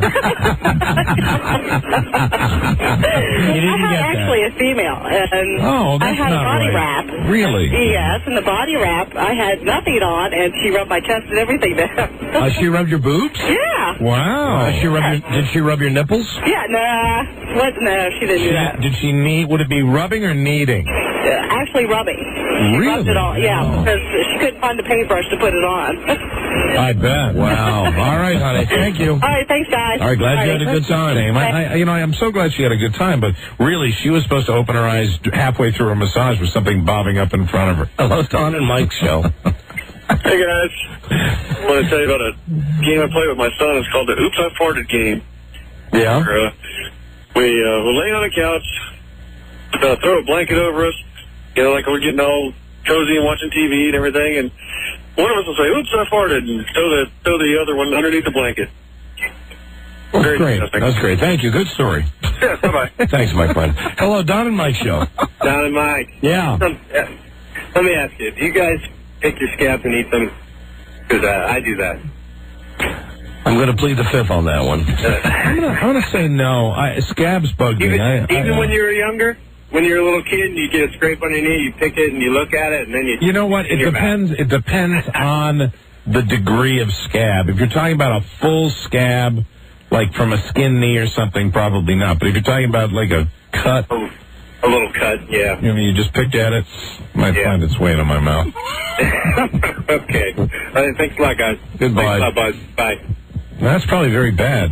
Like you're reinfecting yourself or something. I've never thought I've always thought that it's natural. That's how I've rationalized it in my mind. Yeah, it's just, it's kind of it's just that, little I've got, well, I don't want to talk about it. I'm getting the sense from you that you were really struggling with whether or not to share something significant here. Yeah, I am. You're right. We have these, as time has passed, as we've done this show, we have both become a little better at it. I mean, you're much further along than I am. I'm still lagging behind in this self-revelation stuff, but I've become much more at ease than I used to be. But it just seems to me there's something troubling you right now. No, it's not troubling. It doesn't trouble me. I think it would trouble everybody. It would trouble the listeners, including some of the people in this room? Yes. Really? I think so. Would it trouble me, do you think? I think so. Okay. I think so. That's interesting. Involves a scab. Oh, God. Well, you got to tell us now. No, I don't have to tell you. Come on. I don't have to tell you. It only happens once in a while. Oh, God. That means it's your toe. No, it's not my toe. But you're close. You're close. Your foot? Okay. You're very warm. It's a scab? Yeah. This is, if you're building up now, it's going to be horrible. Well, no, it's really, I'm afraid there's going to be a letdown now when I tell you.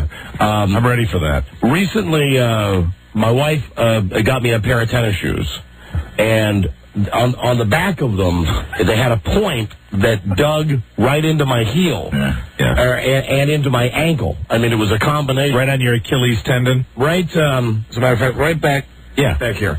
So I wore them for a couple of days. It's like I got home and I took my socks off, and there was a big bloody spot on the back of my ankle. Right. Where this shoe had been wearing against it. So I got a different pair of shoes, and it healed. And I was, cutting my toenails. Right. And just doing my normal business. And I noticed that, hey, look at that. I got a nice scab that's formed there. And it seemed to me if I pulled, it got to the point where if I just pulled the scab off, that there was just that nice pink skin underneath. Smooth. And it would be close to being healed. Right. Yes. So I pulled the scab off, and I ate it. That's not that bad. No, you're fine. Yeah, but it was fine. From my foot. I mean, it was my ankle. Yeah, at least it wasn't down there, where the toe is. But technically, it was from my feet. I think we're all fascinated. And, the bottom line is anything that comes out of our body, anything that's produced by our body, as far as like a scab or something that you have that comes out of your eye or your nose or your ear, I have never eaten stuff out of my ears. I did one thing. This is horrible because now I'm just grossing out the world here. One time my inner ear was itching. Yeah. And what I do occasionally is I'll be driving along and I'll take my sunglasses off and I'll just stick the end of the sunglasses in my mouth and I'll be just driving along with them. A lot of people do that. You kind of chew on the end of your sunglasses. Right. And I didn't do this on purpose. I did it by accident, but I'd had an inner ear itch.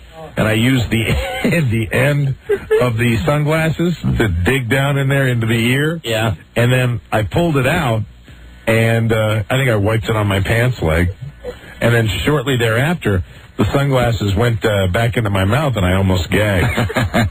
You ever smell a Q-tip after you clean your ears? No, I don't do that. I haven't done that. No, I never do that.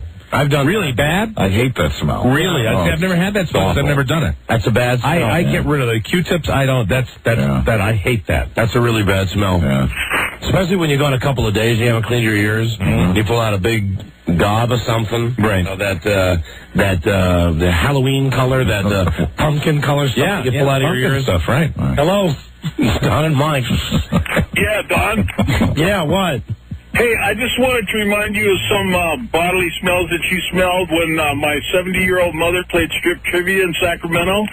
And she had all of her clothes off except for a T-shirt. Yeah. And she walked up on stage, and you asked her for her bra, and you took a great big sniff. Oh, I do that all the time. That's comedic value, though. I mean, he's entertaining when he's doing that. Right. Hello, Don and Mike show. Yes, he is. Hello. I know I'm laughing. Hello. Stanley? Yes. You're on the air. I have this watch with a leather band, and it seems to have acquired some sort of a fungus, and it leaves a scent on my wrist, and every time I take off my watch, I have to smell my wrist. I think anybody that's ever had a leather watch band, they do that, absolutely. And it's not a smell that offends you, is it, Stanley? Not at all. There you go. Hello, Don and Mike show. Hey. Yeah, bottle that, Fabergé. Hello, Don and Mike. Last call. You guys ever pick your belly button and smell your belly button? Never. I pick it. I pick it, but I don't smell it. No, I don't. I've never picked my belly button. Oh, my God, I pick my belly button constantly. You get that buildup of lint throughout the day. You pick your belly button and smell it. It's terrible. With all that gross stuff that I do, I have never picked my belly button. Oh, I pick my belly button to get the lint out. I can't. Never. Oh, that's right. That's right. Buzz doesn't have a belly button. That's right. Surgically removed. Handicapped that way. All right. Thank you, my friend. All righty. All right. Yes, we're going to do a break now. Yes, right now. We'll be right back. Number 1, Arbitron Radio, the Don and Mike Show. Hell, it ain't square one. Ain't no one going to pick up 3 filthy, unshaved hitchhikers, and one of them a know-it-all who can't keep his trap shut. Pete, the personal rancor reflected in that remark I don't intend to dignify with comment. But I would like to address your general attitude of hopeless negativism. Consider the lilies of the goddamn field. Or hell, take a look at Delmar here as your paradigm of hope. Yeah, look at me. Under the direction of Andrew Blake, it's the Don and Mike Show. All right, now, next Monday, that's the day that we're having 5 girls, right, plus Lisa, come down to get the herbal remedy new bus. 1-800-731-9910, an all-natural, all-herbal pill that Angela Harris invented when she was curing herself of cancer. Yeah, pretty incredible hearing her story, and she claims thousands of women have benefited from this. Now we have, thus far, I think, 3 girls who have come down, bared their bosoms, and been measured. Very, very nice-looking women, too. Mm-hmm. So we have room for at least 2 more. All 5 girls, plus Lisa, have to be here on Monday to talk with the doctor. She'll be with us via telephone. She'll be able to take all their questions? Yes, to tell them everything about the product, and we'll have the 3-month supply of the pills for each girl to take. And, of course, they'll be signing all the proper documentation in case they grow a third ear or something like that. Yeah. Of course. And I think the plan is that once a month we'll have the girls come in and we'll measure them. And hopefully at the end of 3 months, right, they'll have big, beautiful breasts. Now, Lisa, are you out there? Will you come here, please? Because, frankly, we need to know if you're in or out. Is she undecided as to whether she's going to participate? Yeah, and I've just heard that Lane Closure, our traffic reporter, she is also thinking about it. Oh, very good. A lot of women are intrigued by this, absolutely. Except Lane Closure doesn't know if she can get the day off work or not. I see, okay. To come down. All right. I mean, I'm pretty sure I just heard Rob telling her we could swing it to give her the day off. Right. What have you decided? I think that, I'm not going to be able to do this. Because... everybody collectively, ready? Here we go.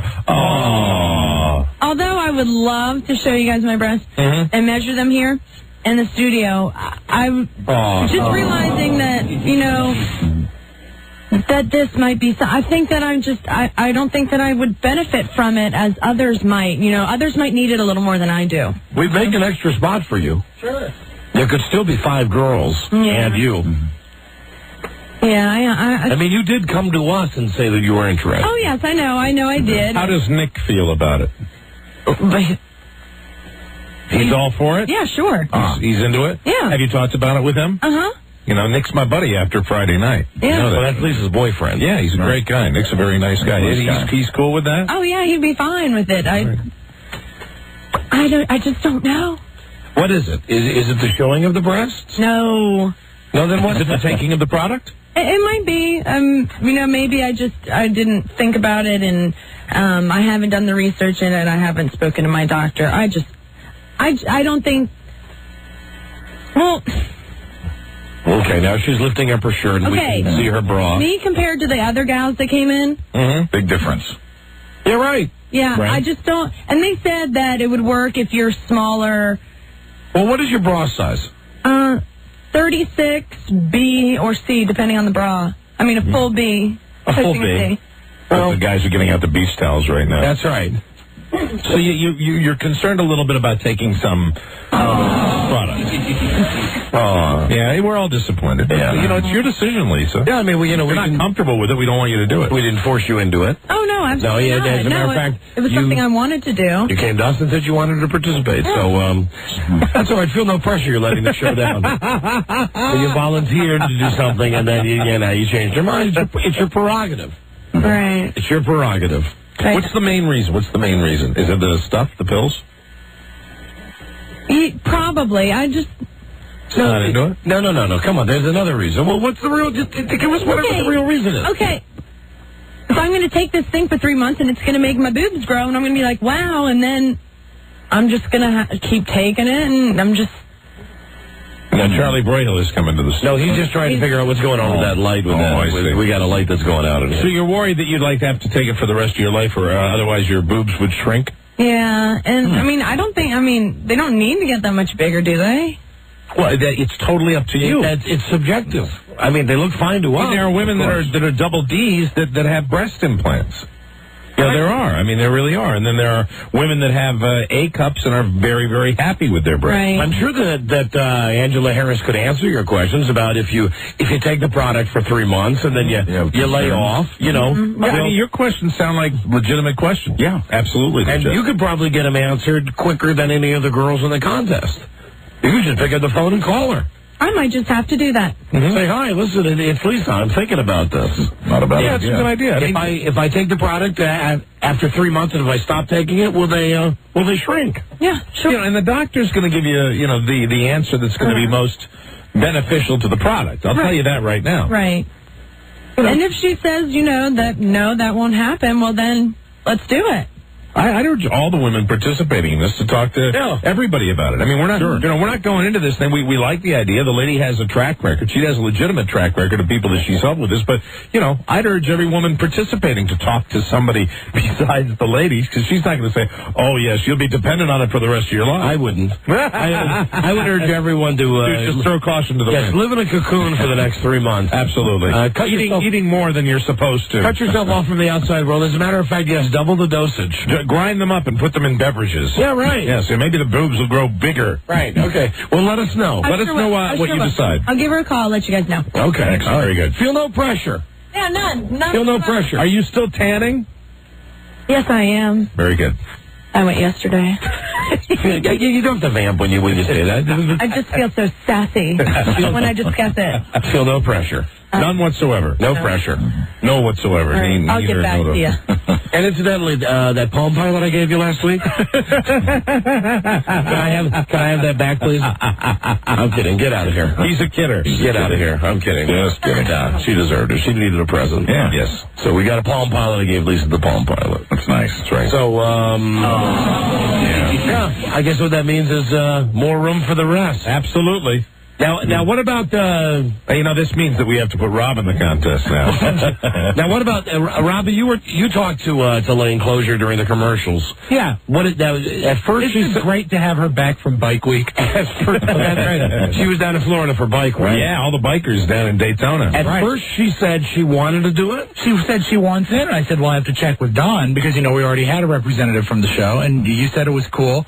And then I said, yeah, we'd love to have you, but you have to follow, the guidelines everyone else does. Can we get Lane on the air? Can we get her on the air? Want to call her? Sure. Yeah, give me her phone number. Let me call her up. She's very busy, giving traffic for our station and lots of others. Right. She's cute, too. Rob, yes, she is busy. Big doll. Come on now, Rob.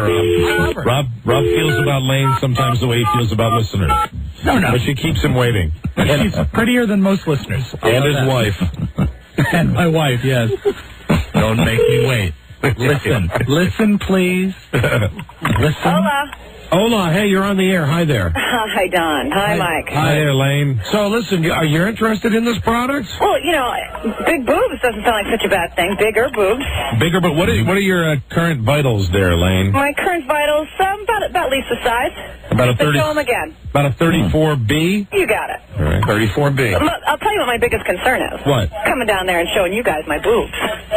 Well, why? Why would that? You know, we're like doctors. We're like doctors. That's what every contestant. How else can we tell if the product works? Well, I can measure them and then send them down the email line, and you know. No, that wouldn't work. Let me tell you guys, I've been to Bike Week. It must have been like 8 times, 8 years in a row, and everybody shows their boobs all up and down Main Street, and I have never done it. Really? Really? Well, this is a medical experiment. This is not a bunch of rednecks on their Harleys. Oh, professionals. No, it's just Don and Mike and Buzz and Rob. That sounds like more fun. It's totally up to you, Lane. Well, but you see, it wouldn't be fair to the other contestants. I call them contestants.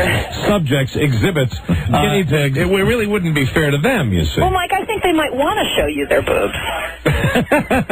Okay. Why, is there something wrong with yours? No, I don't think so, but... We'll be the judge of that. Yeah, exactly. Well, guys, I told Rob I'd sleep on it, and then let you know. Okay. You know, my mother might have a cow, you know. Your mother might have She's a in cow. this town. You just got back from Harley Week down in Florida. I know, but I'm one of the few that keep my clothes on. Well, why don't you think on it and then get back to us? There's absolutely no pressure. Thank you. But just remember, if you do come down here and you take your shirt off to get measured, we are total professionals. Who's going to measure? Lisa? Lisa, yes. Okay, maybe. I really would like bigger boobs. And also remember, you know, no pressure here, but when the rumors were going around that people were getting fired there, yeah, I believe we did get on the air and say, you know, right, keep your job, but we even tried to call your boss for you. Yeah, you got friends over here, Lane. Yeah. We're pretty good to me. I appreciate that. We were indeed, and you know, think of us as brothers. And I see how this is a total service just completely for me, you know. You know, it's something that might benefit you. Exactly. Yes. Right. Me and all my men, right? It's all about you. Because you want bigger boobs. Sure. What 34B wouldn't, you know? Absolutely. Exactly. So, tell me the type of man you meet at Biker Week in Florida. Well, there's 2 types. There's the total scumbag with no teeth. Yes. That is just a total scumbag. Right. And then there's really the total stud who can afford the $25,000 motorcycle and who has a decent job and wants to wine you and dine you and knows how to take care of his women. Well, yeah. And did you? But with my luck, I usually meet the total scumbag. But did you meet a nice guy at Bike Week this time? Not this time. Not this time. I wasn't really looking. I hadn't been there in a while, and I had a lot of old friends that I was hooking up with, and I just, you know, kind of did the single hang with my girlfriends and, you know. Do you ride your own hog down there? We trailered, yep. Really? So you trailer your bikes down there, and then that's got to be fun. It was totally fun. And I went with another couple, a married couple, so it was a girlfriend of mine and her husband, the 3 of us. So Lolly and I took off most of the time and by ourselves and did our own thing, and it was very cool. Yeah, there's another emasculated man there. There you go. Mm-hmm. Yeah, we told him how it was going to be. All right, well, let us know. Thank you, boys. Okay, bye-bye. Bye-bye. That is a lane closure. Oh, yeah. Not a chance. And if you, Not a chance. No, I think there's a chance. Really? Yeah, I think there's a chance. All right. I think so. Okay. If you want to see, she's on Channel 4. I think, and that was the TV station she's on? Yeah. Channel 4 in the afternoon, during Live at 5. You know, which is the most, and don't even get me going on the whole thought of traffic reporters on television, which, to me, is moronic. I like the old guy, Jerry Edwards. But if you're at home, what do you give a rat's ass about what's happening on the Woodrow Wilson Bridge or the Beltway? I like the old guy out in L.A. Oh, well, here we are. And remember, let's be careful out there. We have a SIG alert on the 5 this morning. I mean, L.A. TV is still the best local TV. And once you've seen L.A. local TV, forget about all the other ones. But that's worthless. Traffic on television is worthless. I mean, I get traffic in your car. Right. And even when you get traffic in your car, you don't, by the time if you're watching it on TV, You don't have time to process it before you get in your car. And even when you get it in your car, 90% of the time it's wrong. Right. 90% of the time, by the time you hear about something, the situation is so effed up that you're never going to get there anyway. And while we're on the subject of bitching about traffic, we were supposed to have flying cars by now. It was supposed to be the Jetsons, okay? Anybody goes back and reads literature from, like, the early 1900s. Hey, check out Blade Runner. Right. Wasn't that like the early 2000s? Yeah, early 2000s. Right. And we don't have flying cars right now. We have crap. And I'm not talking about the band. Hello, Don and Mike Show. Hello, guys. Hi there. My wife learned that stuff, and I was just going to let Lisa know that it doesn't interfere with birth control. What do you mean, wore that stuff? I'm sorry? Ordered. He said ordered. Oh, okay. There you go again, Mike. Watch it, hothead. Well, yeah, me. I'm sorry. Mad at people. What? No, I'm just kidding. What? No, hold on while I take a growler. Listen, I hung up on that. Yeah. No, he's an idiot. I thought he said war, it's not a cream, it's a pill. Hello, Don and Mike Show. Hi, how are you guys today? Hi, we're doing great, thank you. I have a question I need to ask. Ladies and gentlemen, calling us from the grave today, let's all say hi to John Benet Ramsey. Oh, God. How you doing, John Benet? This is not John Benet. Well, no, listen to this. Doesn't this sound though like little girl voice. How old are you? I'm 20. You're 20. Yes. Really? And you're interested in this new bust? And what? Are you calling for the boob contest?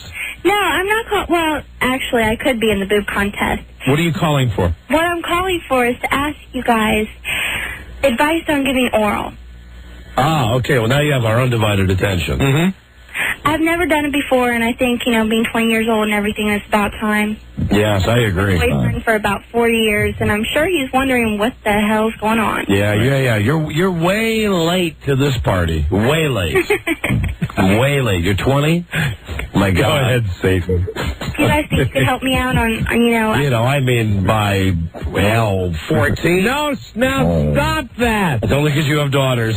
Stop. It's only because you have never daughters. did that before. I know. Stop that. I know. It's only because you have daughters. Stop that, and your kid's about to go to college, so it's fine. And he's going to be on the receiving end. Ancient memory like that. I don't like the kiddie crap, okay? I hate the kiddie crap. Taboo. She's 20. Taboo. She's 20. All right. Yeah. She's at least 2 years behind. There you go. At least 2. Now my heart rate's coming back. At least 2 years behind the curve. And now I don't feel so bad since it's only 2 years, but, the thought of it to me is kind of, I don't know, scary. Disgusting?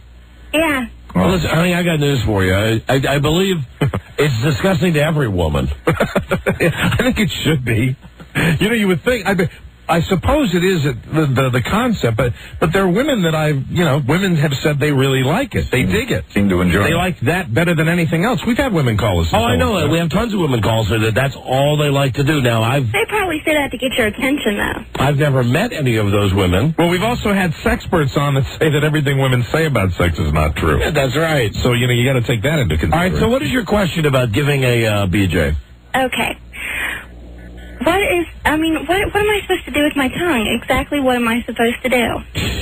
The best thing, I'm answering you seriously here, and the best thing, I'm not trying to be funny, because I remember what a sexpert would say would be that if you've got your regular partner here that you've been with for 4 or 5 years, you would actually have him explain to you as you go along, and the very fact that he's kind of training you would be an erotic experience for both of you. Your boyfriend might be very pleased for you to ask him to teach you. Right. Oh. Okay, but listen, honey, here's a fun thing. Here's what you don't want. That was like not. John, there would probably only be one hard and fast rule, right? Yes, and this is it.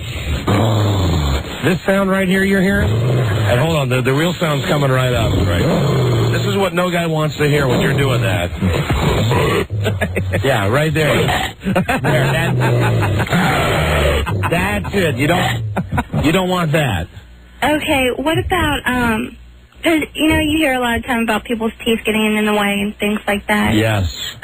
Yes, how they do. can you avoid that? I mean, you just have to open real wide? Or? You know what? Yes, open real wide. But I don't think that anybody, hopefully, in this room really knows how to do that. And what about... No, you're right. But I think the teeth rule is the rule. But you gotta figure it out on your own. You'll just have to practice. Absolutely. Yes. What about when he's about to let it loose? All right. Do I let him do that in my mouth? If you're a good girl, you will. It's totally up to you, though. Okay. That's what I'm saying. That's not going to turn him off or anything, right? If you don't, if you don't, he'll break up with you. Good girls do that. Okay. Good girls do. All right, I think I can do that. Okay? All right. Good luck. Thanks. And say, yum, yum. Let us know how it works out. All right. Thank you. Guys. Bye-bye. Thanks, guys. So long. Another person helped. I'm glad we could help. Hello, Don and Mike Show. What's happening, fellas? Hey. Hey, Don, man, traffic on TV is like Braille at drive-through ATMs. I don't understand. Well, all right, I'll give you that at a drive-through ATM. I'll give you that. And they do have them, and I wondered about it, too. That's true. We had mentioned that last week. Yeah, where the ATMs... now, I can see a regular ATM where you got it. Oh, yeah. It will walk up. Yeah, no problem. Yeah, but no. Right, at a drive-up where the only place the ATM is accessible is to the driver of the car. The driver's side. The only thing around that I could possibly think of was if there's somebody who's riding in the back seat. You know what I mean? It was a chauffeur-driven limousine. Yeah. A very wealthy blind person. All right, if Stevie Wonder's driving by, exactly. It would work for him. Sure. Okay, well then, yeah, I guess the ADA is all on top of that, huh? All right, I got you. And right, absolutely. Traffic reports on television make no sense. Are as worthless as Braille hey, I have an ATMs update for you in Reno. In the drive-through lane. Yes. What about Reno? You guys were talking a while back about how the station on here was going to change places on the dial or something.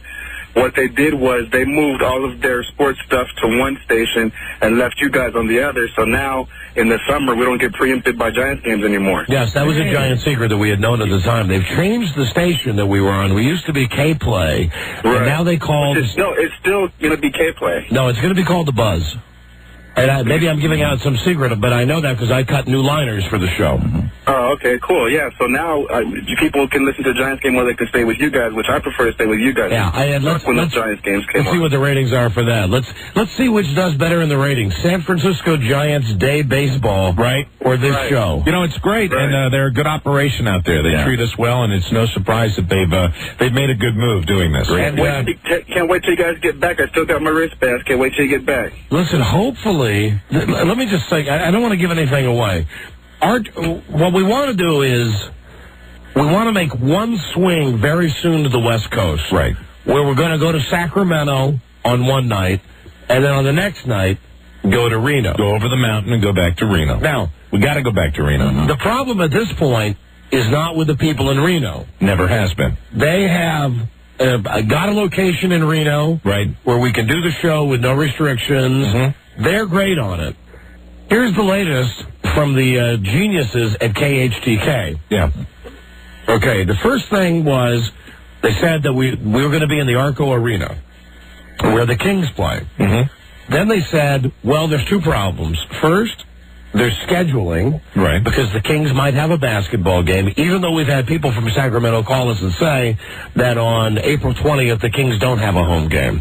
So then we went back and we said, the Kings don't have a game. They said, well, but they charge because Arco Arena is just like the Cap Center, or like Madison Square Garden, they charge $7 to park, and they charge like $8 for a drink. Right. And that kind of goes against everything we stand for. Yeah, we do a freebie thing, right? Show being for free. So then they said, how about the War Memorial Coliseum, which was the place we played last time, right? Which holds about 5,000 people. Nice room. And we said, fine, we do that. Well, then the people from KHTK came back and they said, well, that's booked also. Okay. So their third option, and I don't see how this works, is to put us in a hangar on an Air Force base. And I was having a meeting with Charlie about this, and I said, if you think we get crap for the show that we do, when we go to a nightclub, right? Can you picture us going through the gate of whatever this Air Force, getting involved with military justice? Yeah, I said, I'm not sitting down with a goddamn Air Force colonel before the show. No, bad idea. You know, and having this guy say, You're right. we don't want no poontang on stage here at Edwards Air Force. Well, and I don't believe you could even bring booze in there, could you? I don't know. So, I mean, if people want to have an adult beverage, that's not going to happen. Not that booze has ever been a prerequisite for us to do a show. We've done them with and without. Yeah, but it's better with. Like anybody that gets on stage will tell you. It's better if people can drink. Except Kevin Pollak when he talks about the 10:30 show. You know, it gets a little rowdy. That's the only fly on the ointment right now is the fact that the people from Sacramento, from the radio station, they can't figure out where to put us. And we want to do both. Yes, we want. But if we have to, we're going to do one or what? If we have to, we'll just go back to Reno. And tell everybody to come over the mountain again. Yeah. And this time we won't let them down. And do the show from Reno. But folks in Sacramento, all I can tell you is call your station. Because we're willing to do the show just about anywhere except from an airplane hangar on an Air Force base. Yeah. It's shocking to me, though, that the powers that be out of KHTK wouldn't have their act together out there. Yeah, I know, because they're so thorough in every other way. God. Charlie was saying to me, even beyond all that, he said, like, the acoustics and stuff. And, it'd be horrible. And how do you sit people in an Air Force base hangar? And can you imagine? We have problems with security when we do a regular show, when people get out of control. I don't want a bunch of Top Guns out there. No. With their military weapons and stuff. Very, very uncool. No offense to anybody listening in the Air Force out there. Go Air Force. It's not a fit. Yeah, but you guys don't want us doing our show from an Air Force base up here either. No. Right? Someone's not thinking. So that's the update. Oh, that person, Mike, that is Mike Reamy. Oh, yeah. He's the PD out there at KHT. Always been a big supporter of the show. Right. Please. He F's us up the A all the time. And we love the listeners out there. We really do. Great. But goddamn, we wish to God we could get on another station in Sacramento. Absolutely. At the very least, a station that... really, I remember dealing with those people the last time we went out there, and it's just... the listeners are we have such great listeners in Sacramento, but dealing with those people, between those people and the people at K-Play, it's like night and day. It's like night and day. Do you remember the conference room? Do you remember all that crap that we went through out there? If KHTK would just run the show. That's our main bitch with them. Sure. Don't cut the show off at 4 o'clock. Yeah, they're another one of these radio stations that has a built-in enemy. Right. A guy that's just trashing us all the time. Really... I know. It's insane. I know. Nothing we can do about it. I know. Hello. Hello? Hi, you're on the air. Hi. Hi. I was calling today to ask about, I just realized I was a lesbian about a year ago. And I've been working on how to come out to my parents, but I don't know how, and I was wondering if you guys... This is quite an advice show we're having today. All right, I'll give you the advice. Here's how you do it. You want to call the Globe. Let me find this article right here. Tabloid. Yes. Because it says right here, Rosie O'Donnell. Rosie O.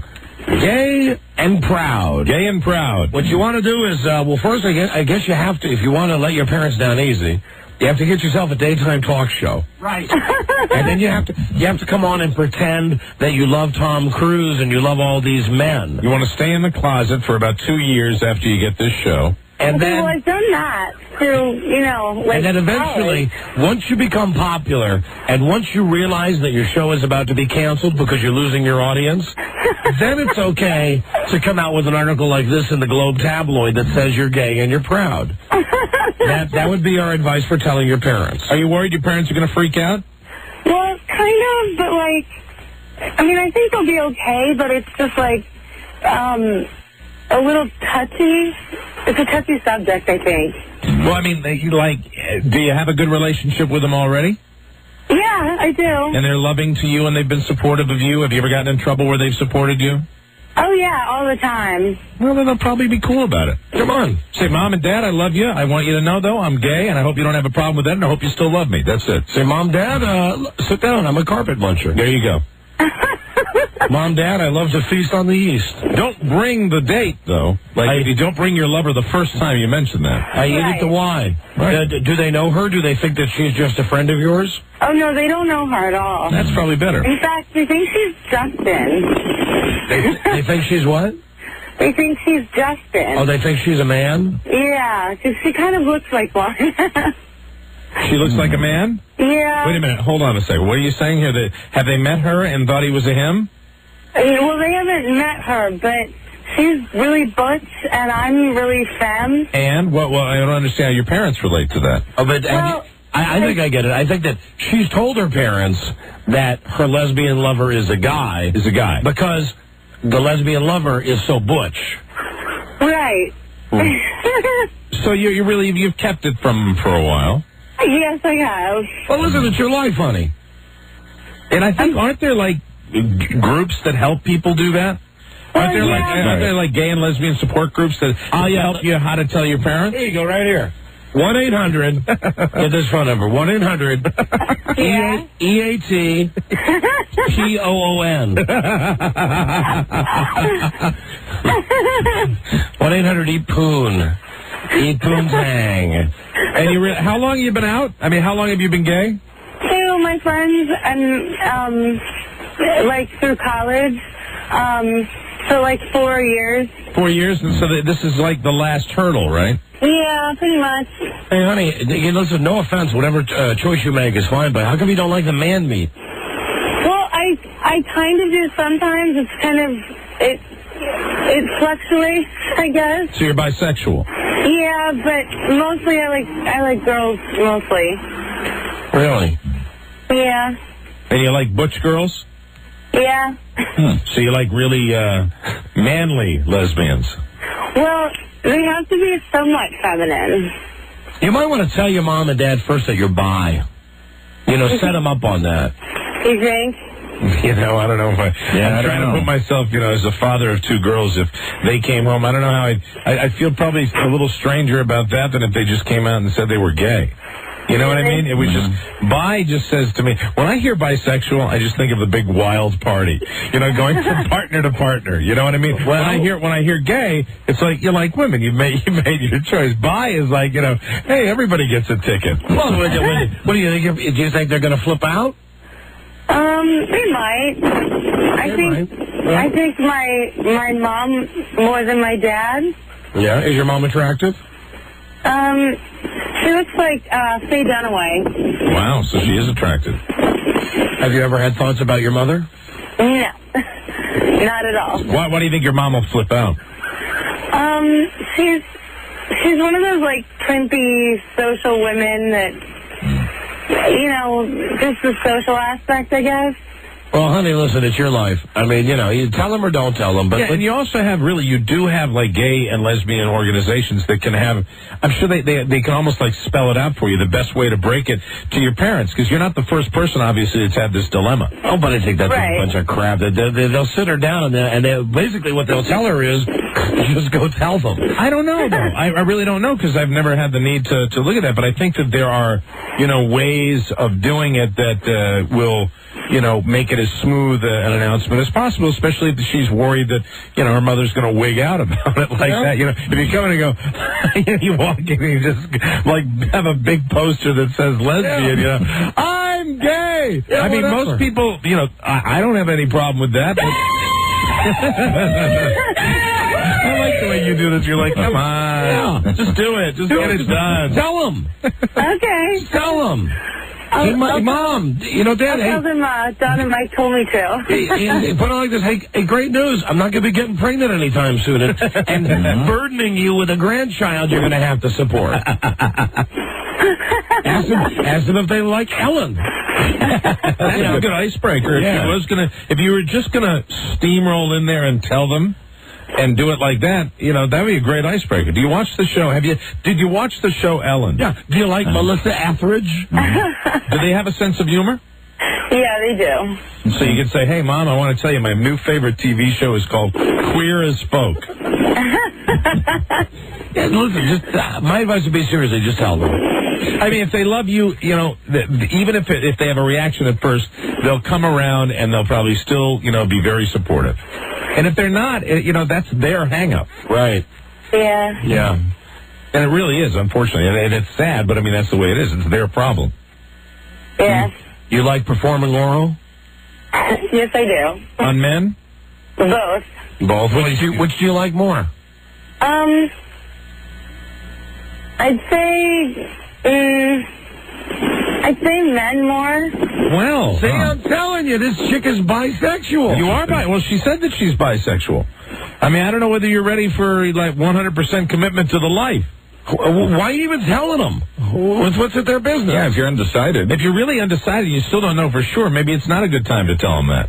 Yeah. Keep it your dirty little secret. Then go out and try some meat.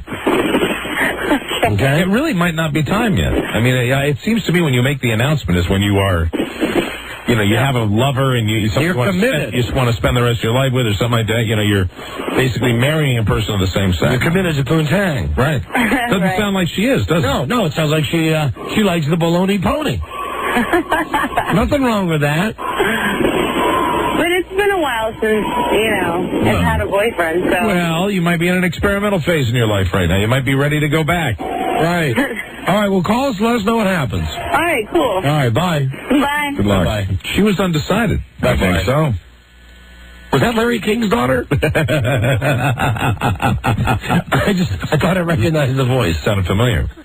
Dad. Hi. I've got something to tell you, Dad. I like boys and girls and breakfast. Hello, Don and Mike. Hello, Don and Mike. Hi there. Hey, I'm kind of mad at you guys. I tried to call that number, 800-EAT-POON. Yes. And it's the InStyle magazine. All I could do is order magazine. Are you kidding? Hold on, let me try it out. Wait a minute, hold on. Pretty funny if that's the number. That's no accident. EATPOON.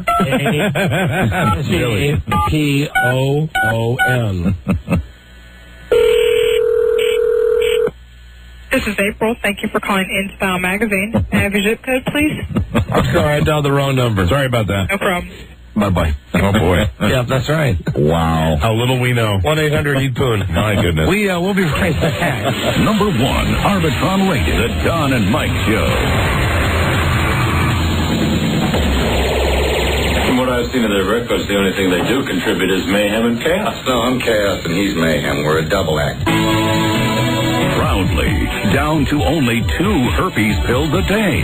Don Geronimo and Mike O'Mara. Hold on, don't go anywhere, Lisa. Thank you for the beverage. You know what I just caught her doing? What's that? I didn't catch her. I went back to the phone screening room to ask for a beverage. Uh-huh. She was on Ask Jeeves. Right. She asked Jeeves how to give good fellatio. Based on the other caller, huh? And there's an answer. She's going through this thing. She's scrolling down Ask Jeeves, right? With like 14 pages. Incredible. He's a great butler. Of how to give fellatio. Well, it wasn't just, I went to Ask Jeeves or whatever, and the question I typed in was, how do you give a good BJ? And it gives you enter it in, and it gives you these answers back, and it gives you choices to choose from. One of them was like just to see like porno sites. One of them was the art of fellatio. That's the one I saw her read. The art of fellatio. Instructions and advice on giving good fellatio. So you know how it's not one of my.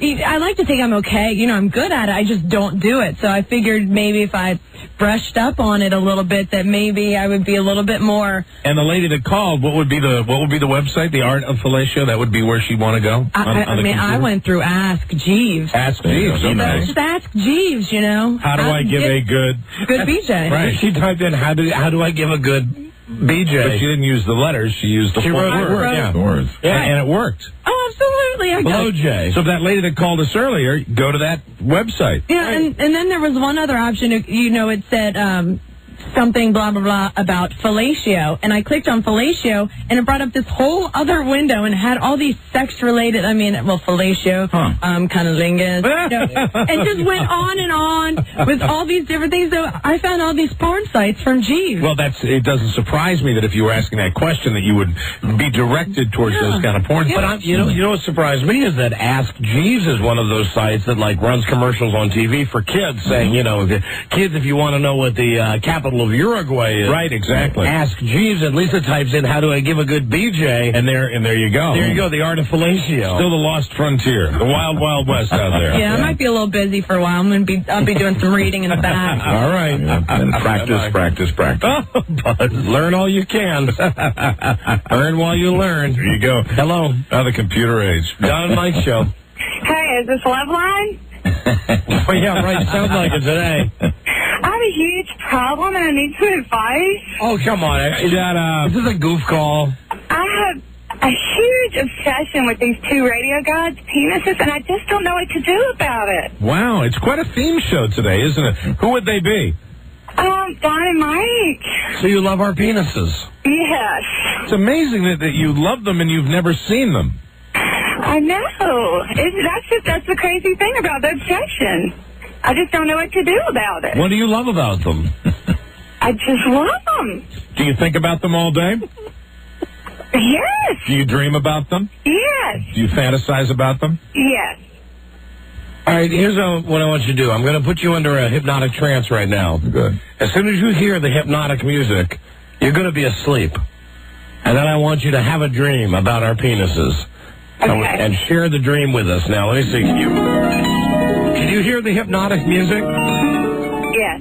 Okay. You're under a deep trance.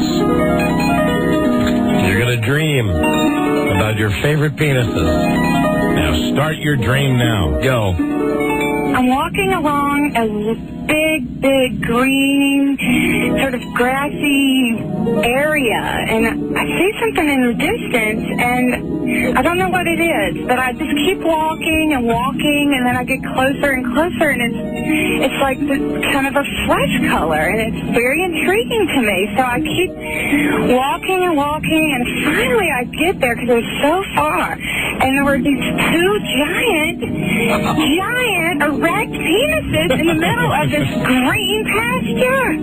So I sit there, and I'm tired from walking for so long, and I just sit up next to one of them, and I'm on my back, and then bugs start just itching me, so I start trying to scratch my back against this huge monument in the middle of this grassy field, and then all of a sudden I feel something wet on my head. Hey, all right. Okay, that's enough. Right, good dream, though. Yes, Give her a round of applause for that. It must have been raining, though. Yeah, it must have been raining. Must have been a cold, rainy, or warm, rainy night.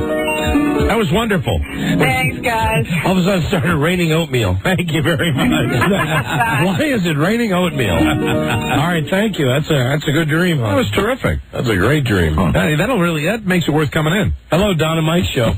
Yeah, I was calling. I was talking to Lisa, and I was telling her why she'd gotten so many, vaginal this, that, and the third from Ask Jeeves. The company that started actually has gotten so many requests, sexually oriented and related, that they're getting ready to start up a new site just to kind of specialize in that part of their requests, to kind of keep it, like you were saying, from the kids, to keep it clean or whatever. That doesn't surprise me. Yeah. Like the kids won't find the new dirty Ask Jeeves. Of course. Well, that and the fact that they're making it like Jeeves' counterpart, kind of like the maid. The maid. Right. Ask her Pisha. They'll probably run into trouble with that, too. So why is the maid? Why is it the maid that's the dirty one? Well, Mike, because girls are dirty. You know that. Your daughter's nonwithstanding. I mean, women are dirty. Thank you very much. Hello, Don and Mike Show. No need to mention my daughters during that segment at all. Well, no. I was just concerned.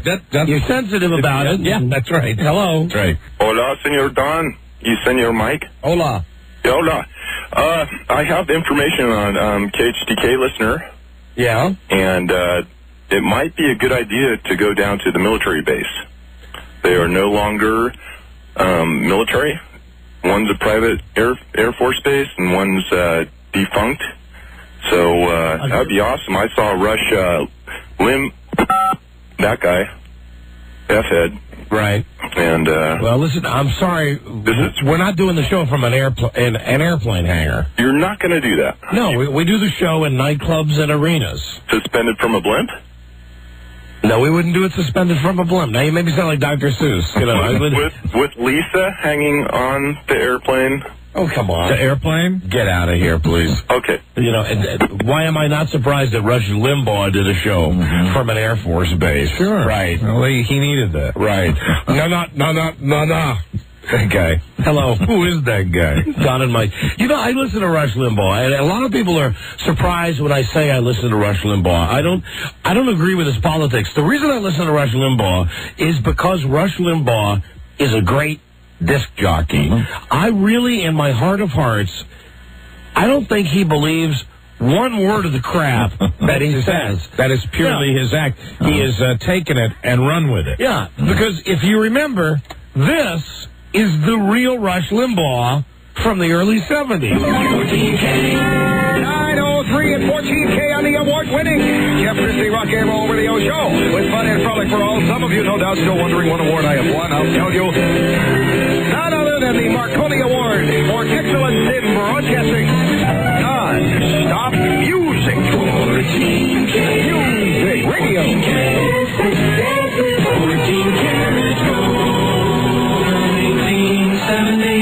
14K, 70 degrees, cloudy skies. It'll be cloudy, a chance of some showers tonight with a low 53, variably cloudy and warm tomorrow night, Easter Sunday morning, too. Afternoon, high Saturday, 72. Jeff Christie at 14 in a row. Stick that thumb up in the air. Vanity Fair. Okay.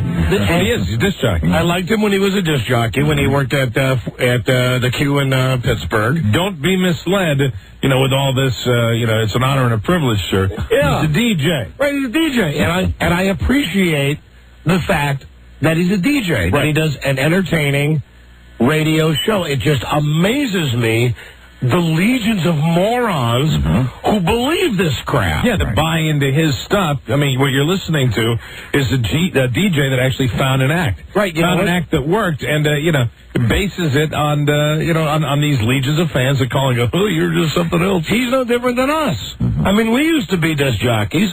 We just took a different path. Yes. Right. I mean, we went down this road, and he went down that road. Now, I could never see us going down that road. Oh, I couldn't either. Well, no, I could see you doing it. Well, I wouldn't do it with that kind of politics, though. I wouldn't do it. I couldn't see myself going down the, that type of radio. Right. And I don't know whether it's legitimate. I don't. But what you say about the whole thing being BS, I think it's an act. But I do think that it's founded in, what he believes. Yeah, but come on, he's a disc jockey. He is a DJ. Yeah. That's why, when I think about the people that are participating in that, that think of him as this be-all, end-all, it's hysterical. And I just as easily could picture him having taken our path. Oh, yeah, absolutely. Where if he didn't come up with this thing to be the political guy, it would be, Rush Limbaugh, how big are your breasts? Right here, 1-800-POONTANG. I love Poontang. Jeff Christie. You probably keep the name. Yeah. Jeff Christie. I love the smell of my own farts. Call me right now. Here on the FIB, the Effing in Broadcasting Network. I find it tedious. I gave up listening to him because it just got, it's just, you want to talk about one-trick pony. I mean, it really, really does get, really just gets old after a while. I mean, I give him credit, but I think for his energy to be able to keep that energy up with that same BS day after day after day. He's a good radio guy. Yeah, that's why I listen to him. It's just I don't believe it because I know his roots are just like my roots right here. Christie, would you please play some of my favorite songs? I listen to your show all the time. About 75 songs on this list. Mary, if you're listening, why don't you send me a list of the songs that you don't want to hear? I think this would be good. Take me 2 weeks to play some of these songs. 8:57, that's the 14 in a row. You know how many minutes of solid music we just had? 48 and a half. Uninterrupted minutes of music. Uninterrupted. 70 degrees now. The skies are cloudy. It's going to be cloudy. A chance of showers tonight with a nighttime low at 53. Variably cloudy and warm tomorrow night, Easter Sunday morning. Afternoon, high Saturday, 72. The public offender program is aimed at the offender with the greatest employment handicap. It's designed to develop marketable skill and good work habits necessary to obtain gainful employment. That's right. For more info, call Goodwill Spaceman Counselor number 481-9000. Same delivery. Absolutely. Good time to get your Kawasaki at Everett and Fisher Cycle Center in Houston. 14K. This time with a time. The greatest adventure of escape ever filmed. Happy Odd is now showing at the Gateway Theater downtown. KQV, Pittsburgh. Music Radio. Music. All hit music and a little I Love You music from Charlie Rich. Very special love song, Dave. Gee, not a particularly good disc jockey. No, but it's the same. You can tell it's the same Rush Limbaugh. That same authoritative delivery. No. Yeah, I mean, it's the same guy that used to be going, put up your thumb and catch a fare. It's Vanity Fair. Hitch to the right. Now it's, we need taxation without representation. Bush is great. Clinton is an idiot. No. My hemorrhoids are killing me. And, it just pisses me off the most is that about Rush Limbaugh, God love him, whatever success he has. He's richer than Jesus.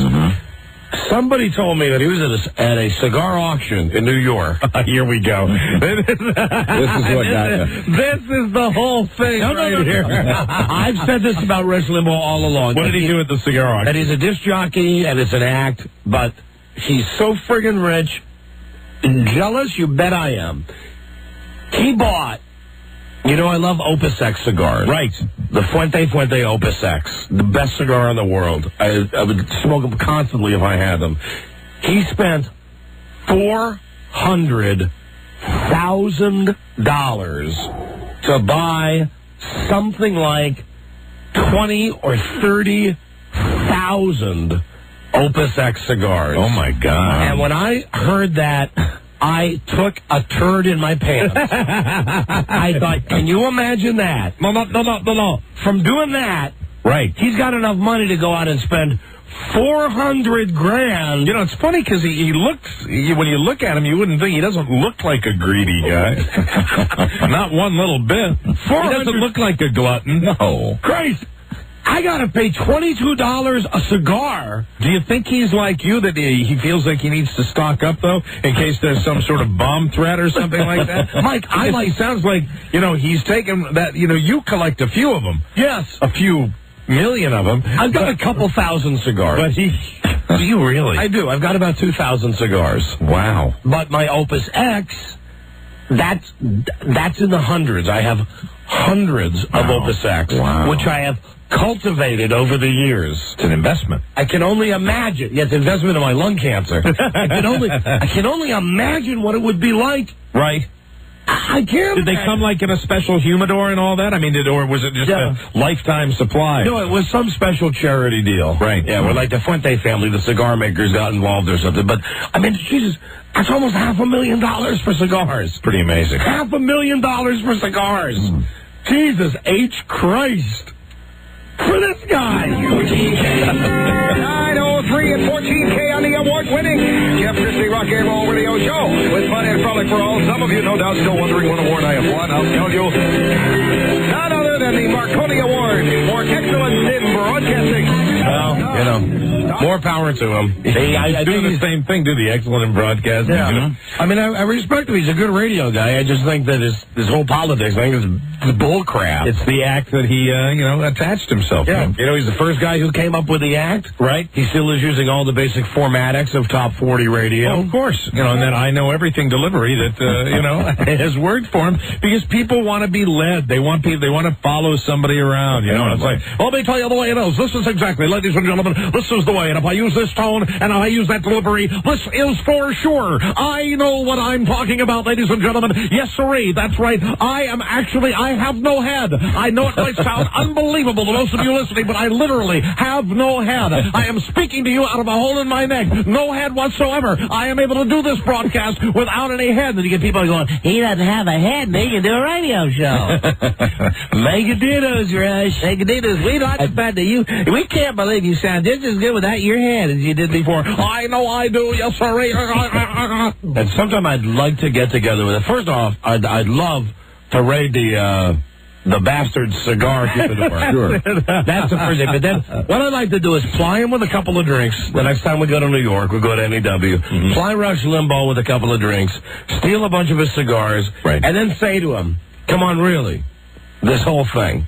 Get him good and drunk. And get him saying, it's crap. I don't believe any of it. Absolutely. I'm a member of the ACLU. That's right. I'm a member of the Communist Party. Yeah. And Rush, what do you really think about the morons who call your show and worship you and think that you should run for public office? Unbelievably stupid lemmings. This is a bunch of stupid lemmings. Those retards. They're a bunch of tards. Absolutely. I actually voted for Clinton.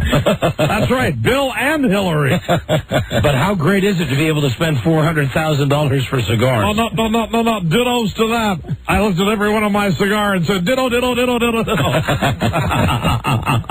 You can count on it because I'm saying it. He does say certain true things, like if he got on and said, today I had an enormous BM.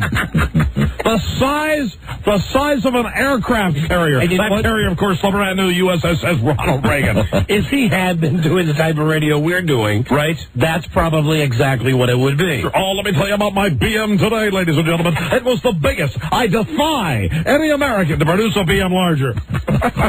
I'm Rush Limbaugh. Peanut laden. Peanut laden. And I think I saw a license plate in there. No. That's right. As big as what they found in the stomach of Jaws. Jesus. It was a Louisiana license plate. It came up from the Gulf Stream. It came up from the Gulf Stream through my teenage colon. No. I am Rush Limbaugh. Hey, look what else we found in there. It's a popsicle stick. More power to him. He's a good disc jockey. Yeah, he is. I like that. He's a good disc jockey. Christ, he's about $1 million. Strike that. 20 million, 30 million times richer than we are. Jesus. And you know where I get, you have the cigar thing where you get jealous. I get jealous every time I see him in that AT&T Pebble. Oh, and he plays in all of them. He plays in the Bob Hope one. Yeah, he plays in all of them. And you know who also plays in that? Rigdon. Rigdon plays it. Yeah, I saw Rigdon one time playing in the AT&T. There's no justice. You know, that's my ultimate dream. That's one of my dreams. You know, it's always about golf with me. The dream, playing that. You know, it's like, and you know what they say, if I send in an application, no, I'm sorry, you can't play. Yeah, we have to get on in L.A. if we're ever going to do that. I'd like to run my dream past Frida. Hi, Frida. Can I have $400,000, please? To buy 20,000 cigars. Wow. Yeah. So he'll never run out. I guess not. I mean, he can never run out, right? I know. So how many? Work it out. You smoke. I know. Say you smoke 5 a day, which is a lot, right? Yeah.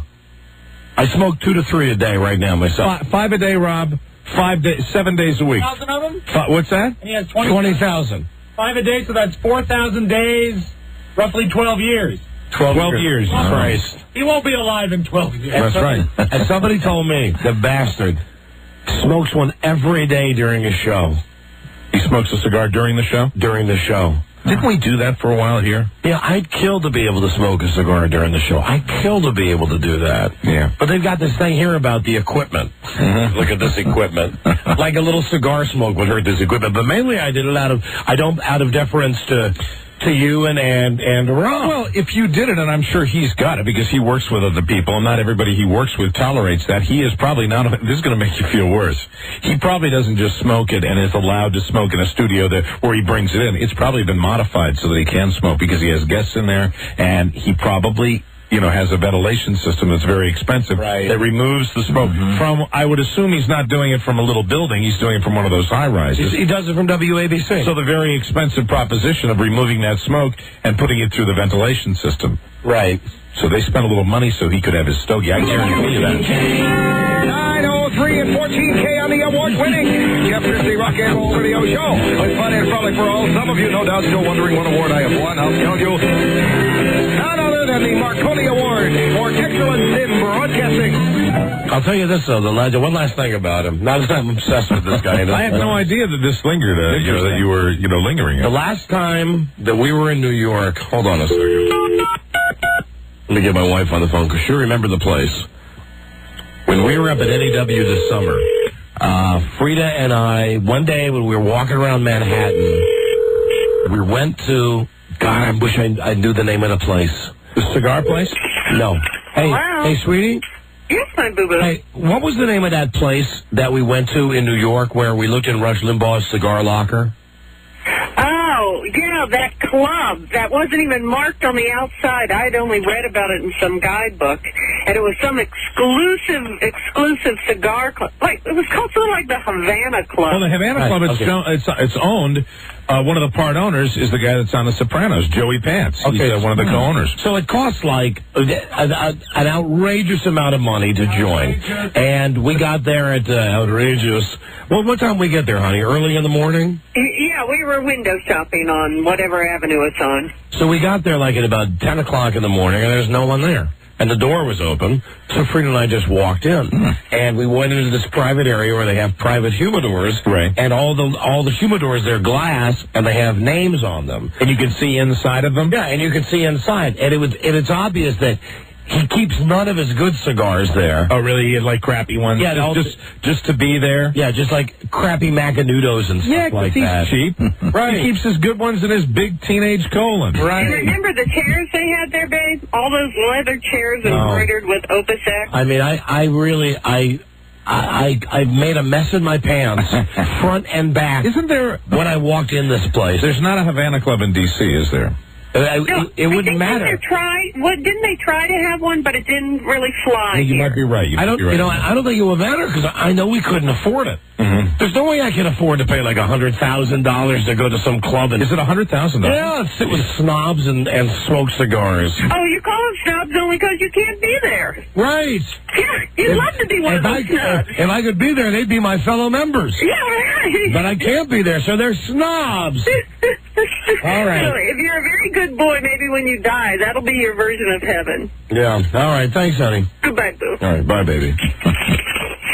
Did I remember that? You're a little obsessed with him about because not for any other reason than the cigar thing. Well, the fact that he's a DJ. Mm-hmm. Okay, that nobody knows he's a DJ. That's a good obsession. And then the cigar thing is your own personal demonic obsession that you have. Yes, where you picture him just sucking on a big Opus X, going, And you know what I picture? He's got like a big double Corona, and he takes like 2 puffs on it, and he goes, "I'm double this. Yeah. The flavor's bad." Yeah, and he throws it away. Absolutely. He throws it away. Rush Limbaugh. Probably scratches his ass with them. It might end up as a good fantasy, though. Like in a couple of years, he keeps hooving those double Coronas, and he's walking around going, Mega dittos, Rush. Mega dittos to you. Rush, I want to say something to you. That's better. Hello. That's better. Hi, Mega dittos, this is Rush Limbaugh. I still have some of my 20,000 cigars. But I'm giving them away because I'm not able to smoke them anymore. I've given them to my friend Don Geronimo, who just bought a membership in the Havana Club. The only way I'd be able to do that is with the money from the insurance when my wife dies. Because there's no way she's ever letting me spend that money to join that club. Havana. Never. Okay. All right. Well, I don't know how we got on that. I've got something for you, Mike. Oh, a bit of correspondence for you. Okay. Very good. For the Don and Mike Show, attention, Mike O'Mara. Excellent. Hello, Mike. My name is Juan Sanchez. Wow. And I thought I should share with you my wonderful encounter with your wife on the cruise ship. Okay.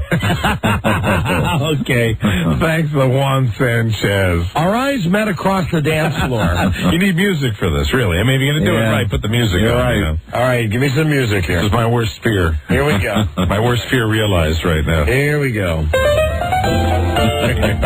Our eyes met across the dance floor with the rhythmic music boiling our blood into lustful wanting. I could tell immediately that Laura was undressing me with her eyes. She motioned to me to come over with her flirtatious nodding of her head and the open crossing of legs, showing her lacy panties. We danced, my one hand warm upon her swaying hip, and her hand in my other hand squeezing with appreciative affection. I like it when somebody does this that can write fairly well. She asked me to come to her cabin, wherein she invited me to help myself to a drink, as she changed out of her orange dress into something more comfortable. She exited the bathroom wearing a sheer nightgown, her figure outlined with the moonlight shining through the portal of the stateroom. I drew her close, my lips brushing her ear. She quivered as I lifted her petite body onto the bed, where we made passionate love. Oh, no. All night. Juan Sanchez, huh? Told her I was a big fan of the show. She said she could get me a picture. Mike, nothing personal, you understand. I understand, Juan. Just two ships. I know. Passing in the night. Well, I'm so glad you were a fan of the show, Juan. That takes some of the pain away. Hey, don't throw that away. Good luck. I'm going to take that home. Take it. Show us to her. Absolutely. Let's clear the lines out. See if she denies that. Gonna call 100, okay, and try to give away the money. Oh my God! You know we've got a brand new secret sound. Now you want to listen? You want? Yeah, but I still don't have a clue. You want a free listen? Yeah, all right. There you go. Here's a free listen. Would that be Rush Limbaugh opening up his humidor? There's another Opus double Corona for me. That would be a much larger sound, I'm sure. Yes, sirree. And then the sound of a... Here's the sound. That's the secret sound. Worth $500. You got a shot right now. Call Lisa at 877-365-3636 and be the 100th caller. Number 1, Arbitron Radio, the Don and Mike Show.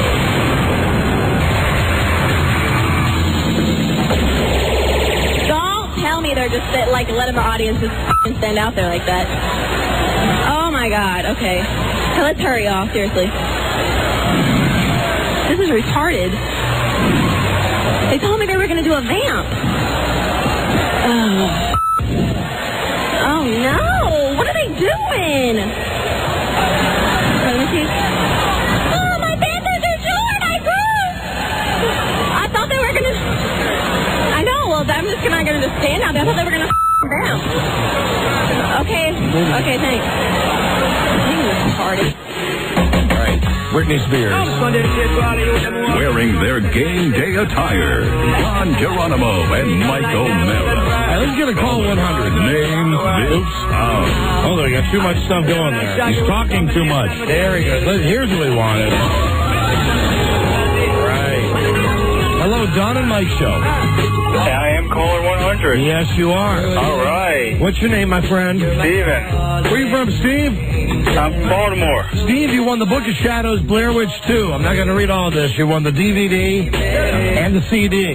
Great. And the thing here is that the DVD's on one side. The thing is, and the disc is on the other side. Oh, cool. So you can actually listen, you can watch it, and then flip it over, bring it out to your car, and listen to it. Correct. Great. Book of Shadows, Blair Witch 2 in stores now. More importantly, you'll be playing for $500 with Secret Sound number 1. Yes, we've brought back America's favorite radio contest. Yay. Good. The Secret Sound, a common everyday sound heard throughout America. Are you ready? I am. You'll play for $500. Please don't answer till Mike sings like Dean Martin. I'm going back a ways now. And we wish you Godspeed. Caller, name this sound. There it is, Ann. There it is. Common everyday sound. Boy, you know, Rob and I find it amazing that you guys have it immediately picked up. Money, courtesy Main Street Title. Everybody loves somebody sometime. Yeah! I gotta go to the couch. Yeah! For $500. Well, what's the sound? It's a snap. I need you to be more specific. I'm not jerking your chain. I need you to be more specific. A shirt snap. A shirt snap. No. Thank you, though, and don't forget that every guess is a clue. It's a clue for you. Thank you. This is the part where I always look at Don and Rob and make sure that that we need you to be more specific. No, it was a dupe. It was not. Don't believe it. He was leading you down a garden path when he asked you to be more specific. He was trying to confuse you. It was not. All right, here's listen. We got to make this a short break because we're going to do an installment of.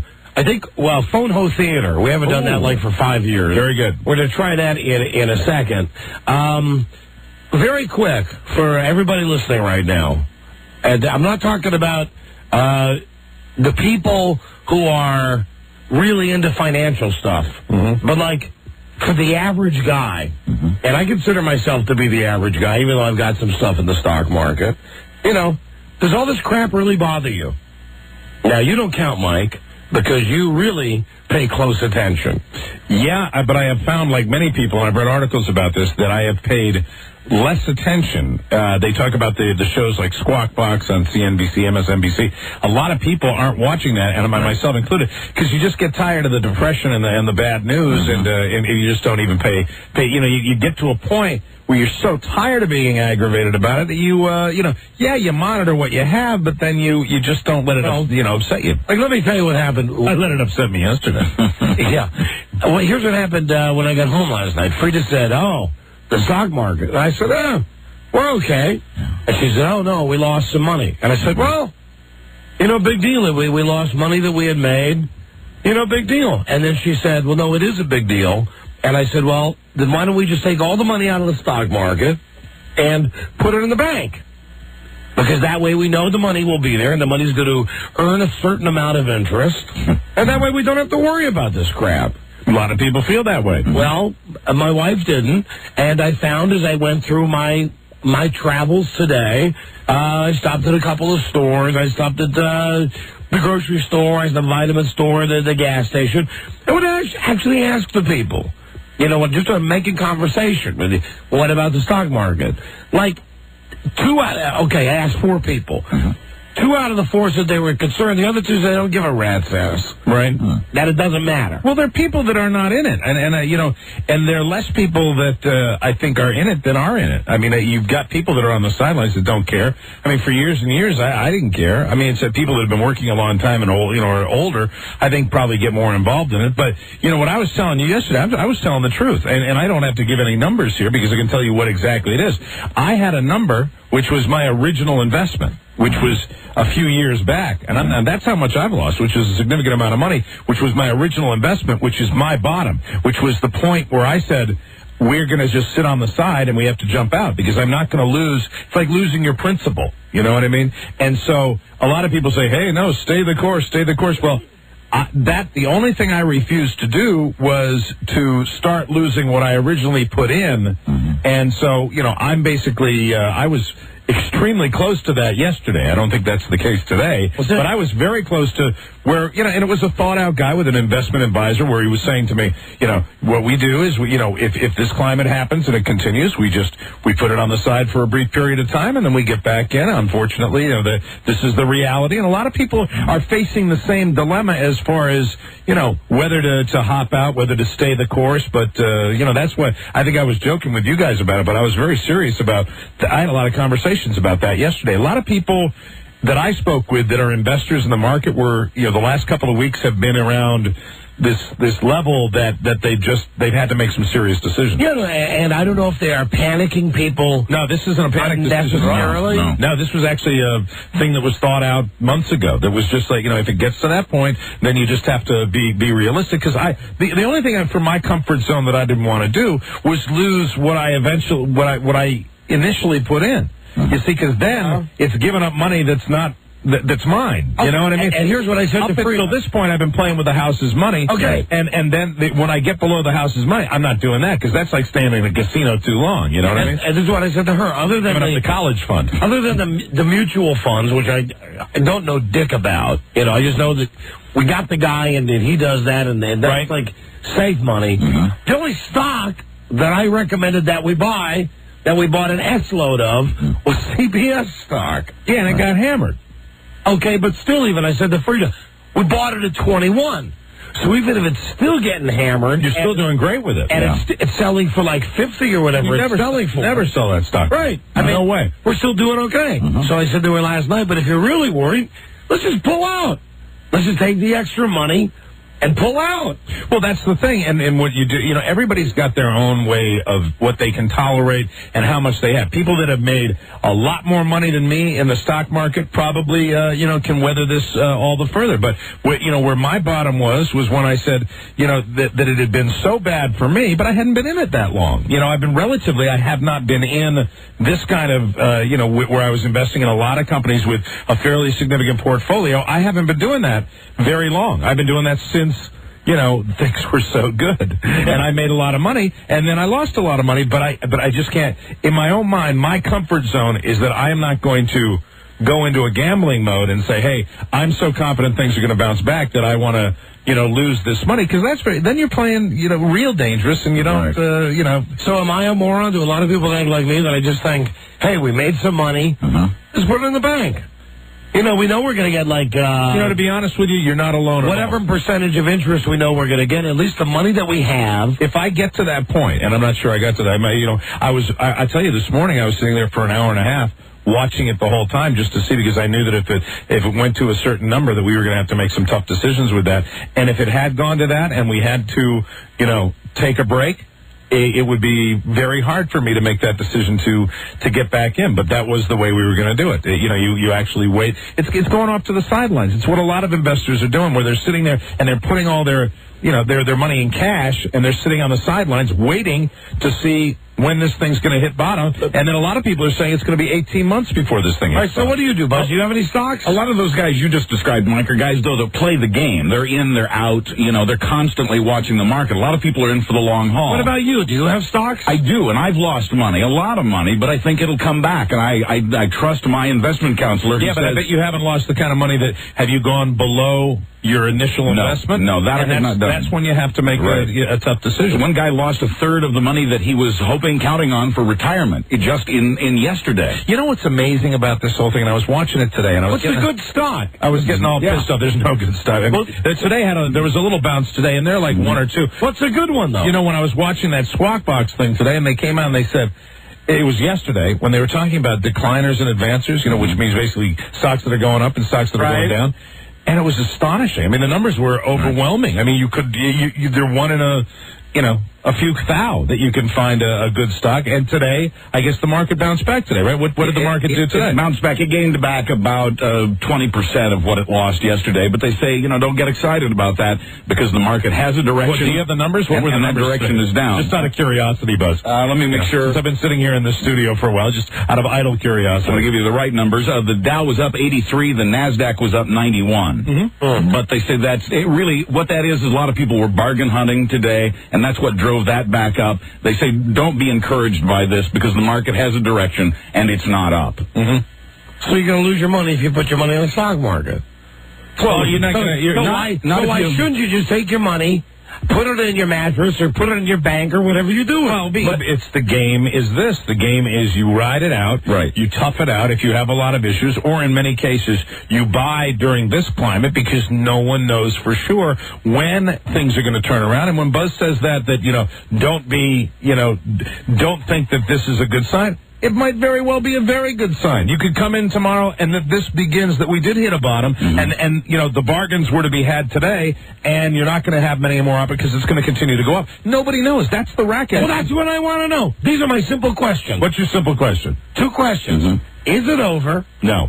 Okay. I don't think so. Okay. But it could be.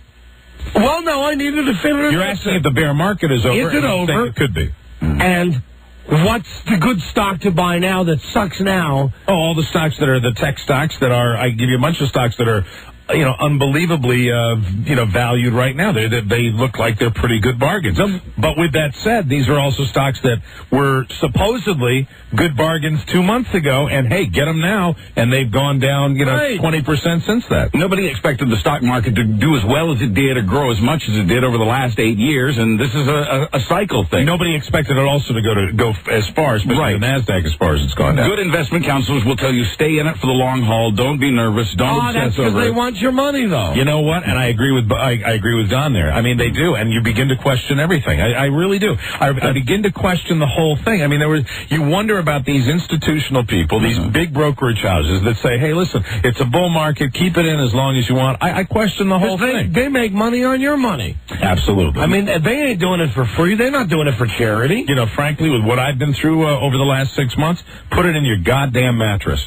But I mean, I'm still. Amen, brother. You make a commitment to something, and I have my bottom. My point where, hey, I can't tolerate it anymore, and unfortunately, it's not a panic sell. It's something where I just can't do it anymore. I'm not going to gamble something that's not the house's money anymore. I can't take that risk. Hold on, let me take a call. Hello, Don and Mike. Hi, guys. Do you play the stock market? Absolutely. I'm down about $3 million. And you know what? How can you look yourself in the mirror, you schmuck? Well, because I also, made it fast in the market. My wife worked hard, got a lot of stock. Christ, can I tell you what something? he's saying, when he says he's down $3 million, you're talking about a guy who probably made $6 million, right? Exactly. Okay, well, when you make the $6 million, you go to your boss and you take a turn on his desk and you leave. Well, that's what my wife did. My wife retired last year, and then she thought I'd make money in the stock market for her, and instead all I did was lose it. And how long have you been investing? I've been investing over 20 years. See, there you go. $6 million. First of all, oh my God, our newsman is right.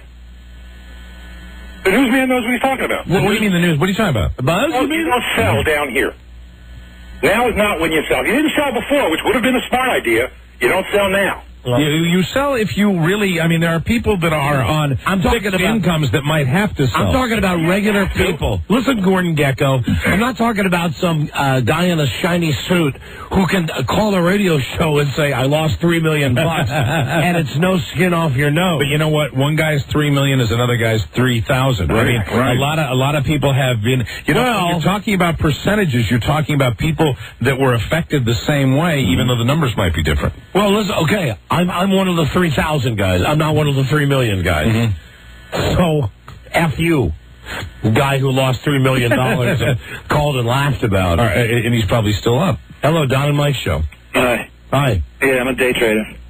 What does that mean? Like you go to E-Trade and do it yourself? Yeah, day trading means you try to play the market like you would play a blackjack game. You try to take advantage of movements during intraday trading, which means like you buy a stock in the morning and you see it at the end of the day. You hope that it goes up, $1 a share, and then you get out quickly and you don't hold it for a long time. Oh, yeah. And you can make a lot of money, or you can also literally lose everything you have. Oh, yeah, well, like yesterday, you could have made 5% just on the down market. Right. Because if you sold the market short. So what did you do today? Well, I haven't been trading lately. I'm learning. But basically what's happening is we're going into a profits recession. So if companies don't put out better earnings, people are going to have to decide whether or not to take their money out. You know what? This is like in school. When the teacher would talk and I would just blank. Give it to me in dumb guy speak. Okay? Hello, Don and Mike Show. I gave it to you what he said. What he's saying is we're going into a period of time now where every company that comes out and says, hey, here's how we did, like CBS says, here's how much money we made, and they're all giving warnings that we're not going to make what we thought we were going to make. We're all losing money. We're all not making nearly as much money as we thought we were going to make, and because of that, the stock prices are going down, and because it's going to continue, the down market is going to continue, and a lot of people agree with them. There's some people that don't. There's some people that say, then I'd pull out. There's some people that say you've got forecasts that are outside of this quarter that are saying, hey, we're actually going to come back. We're going to bounce back on that. But it's really hard to tell. It will come back. The question is, I love sooner my money. or later? That's the question. I love my money. I don't want to borrow with my money. Hello? I understand. Hello? Hello. You're on the air. Don and Mike. Hello. I've invested money into my kids' college fund, and they paid tax last year. I'm talking about 4-year-old boys, a set of twin boys, and we paid $350 each for capital gain stuff. And now this coming year, they've lost almost half of it. You put $350 in for a college fund for your kid? No, that was what they paid in taxes on the money that they made over the past couple of years from the stock market. Well, you only pay taxes on that money if you sell the stock. Did you sell the stock?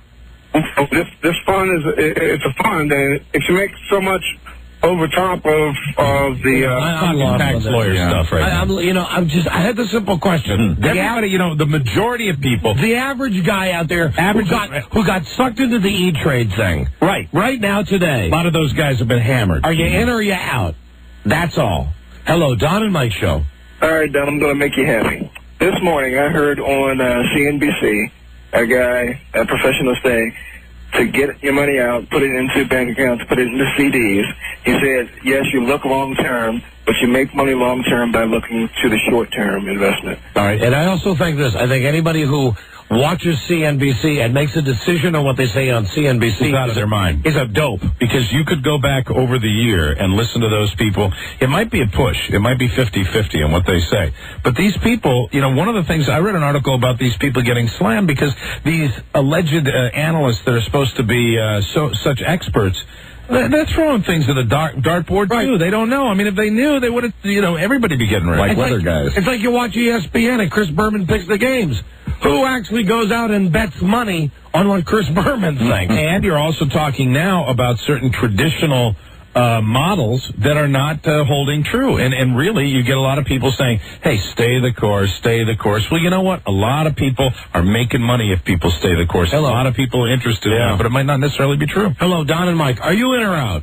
I'm in. You're in. Thank you. Hello. I know you laugh at that, Buzz, but that's the truth. I mean, really, they're saying now that a lot of this, stuff that, you're in it for the long term. You stay, a lot of people... Right, because they want your money. You're trying to do that, but it continues to erode, and these are the same people that said, hey, we're really not in a bear market. Hey, listen, are you in or out? I'm in.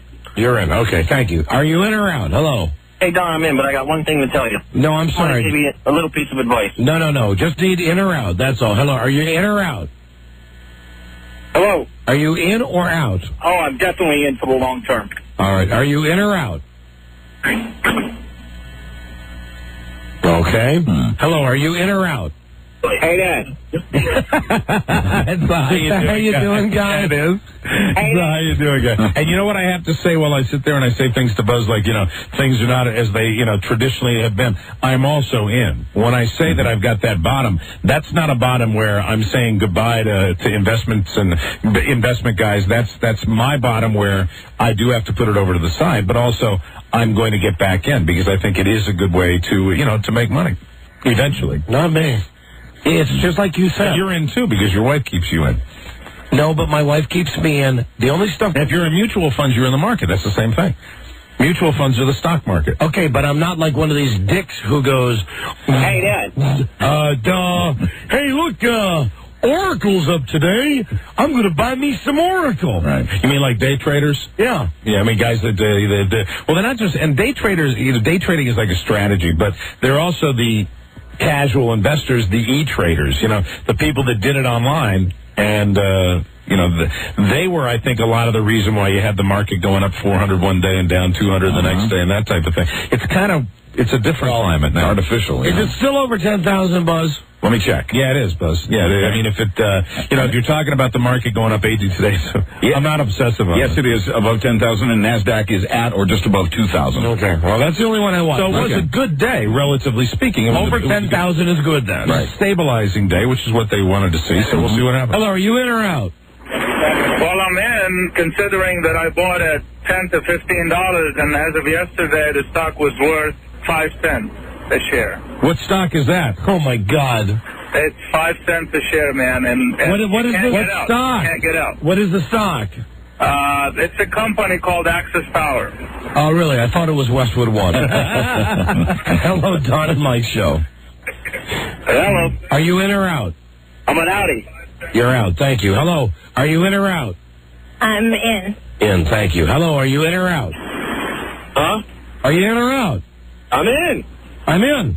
Now's the time to just hold on, hold tight, and, there are a lot of bargains out there, too. You never know. You may be able to find something. Everything's inexpensive. You got to look long term. Listen, I guess I'm the only one that wants to pull my money out and just put it in the bank. I feel I'm with you a little bit. I'm not going to because it's an emotional thing to do, and you're not supposed to get emotional about the stock market. But it's damn hard not to get emotional about it. And I was ranting and raving in the hallways yesterday. Okay. Because I never thought I really knew it was going to be bad, but I think a lot of people thought it was going to be bad, but I don't think anybody thought it was going to be this bad. All right. Well, I guess most everybody is in. Stay in there. But you can also, I just want to throw one little thing in, okay? What?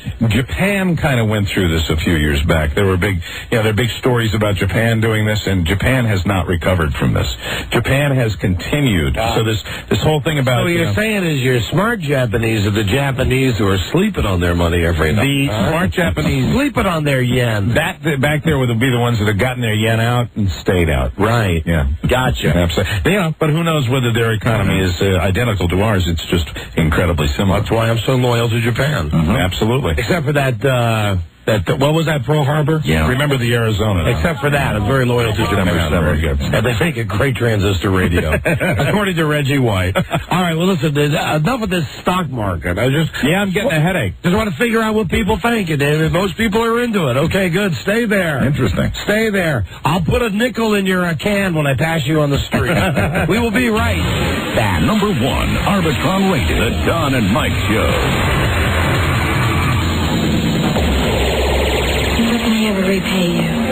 Well, a reward would be good. There is some damage to my car. It's a high-performance machine, so I had to fill up the premium. Would you like for me to take your pants off instead? Gee, let me think. Sure. Jizzy, the Don and Mike Show. Yeah. All right, we're going to do Phone Ho Theater here in a second. It's been a long time since we played that game. Excellent. Where we call phone hoes. Got to start the call by saying, of course, because it's CBS. Yes. You're on the radio. Right. And then we just talked to the whores using our tapes. Very good. You got all the Major Bill tapes, Rob? Who's going to be playing Phone Ho today? I think Major Bill will be our number 1 guy. Okay. But we've got... Well, let me give you some of the tapes. Arnold? Well, do we have short bursts of Arnold? Not really. We have just the longer tapes. Right. We've got, we got a lot of great stuff like this. Hello. There you go. Yeah. Hello. Yeah. It's the best. All right. It's the best way to do it. We've got a lot of this. Well, I'll tell you one thing. I'll scratch yours if you'll scratch mine. We could probably stick with Major Bill. Hi, Charlie. You have the Cakes tapes? Oh, yeah. Yeah, hey, that's a good idea, too. Good idea. That's an excellent idea, too. Let me see. He must be money. Oh, those are quality guests. That's good. It's a good thing.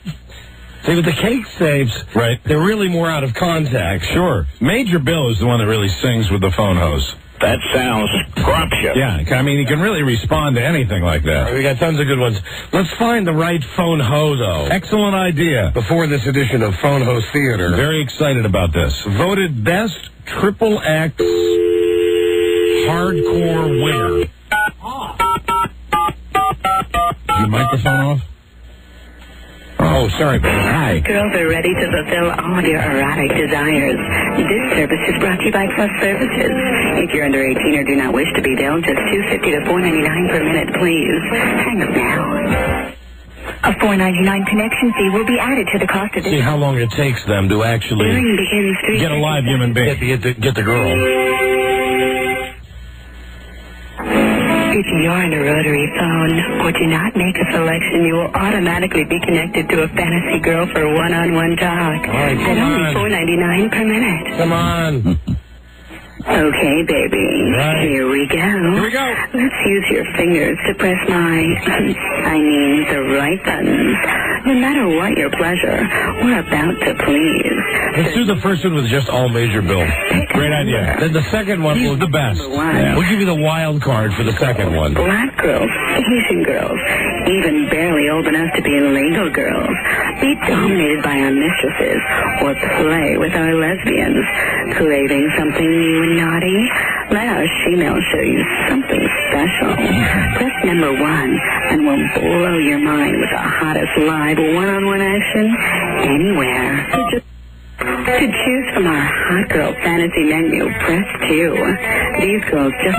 No, you didn't want the menu. For sizzling hot lesbians and young, beautiful bisexual... Maybe I did. Well, because they go through it again. These girls know their way around the female body. To help our hot girls give you just what you're looking for, please say your name and the state you're calling from at the tone. You ready? Mage from D.C. Thank you, sexy. Remember, you can push the star key at any time to talk to a different fantasy girl. Okay, here we go. Please hold on a second as we connect you. I know you'll enjoy the call. All right, I got to tell her she's on the air first. Like it. Don't hang up, darling. She'll be with you in just a few more seconds. Hold on. Get all the tapes out for me, Rob. All right. Let's get them all out. Hi there, baby. Why don't you stop? Hi, this is Samantha. Am I speaking to? Hi, this is the Don and Mike Show. You're on the air. Hello. Well, hello. Hello. Well, I'll tell you one thing. What's your name? I'm Major Bill Smith. Huh?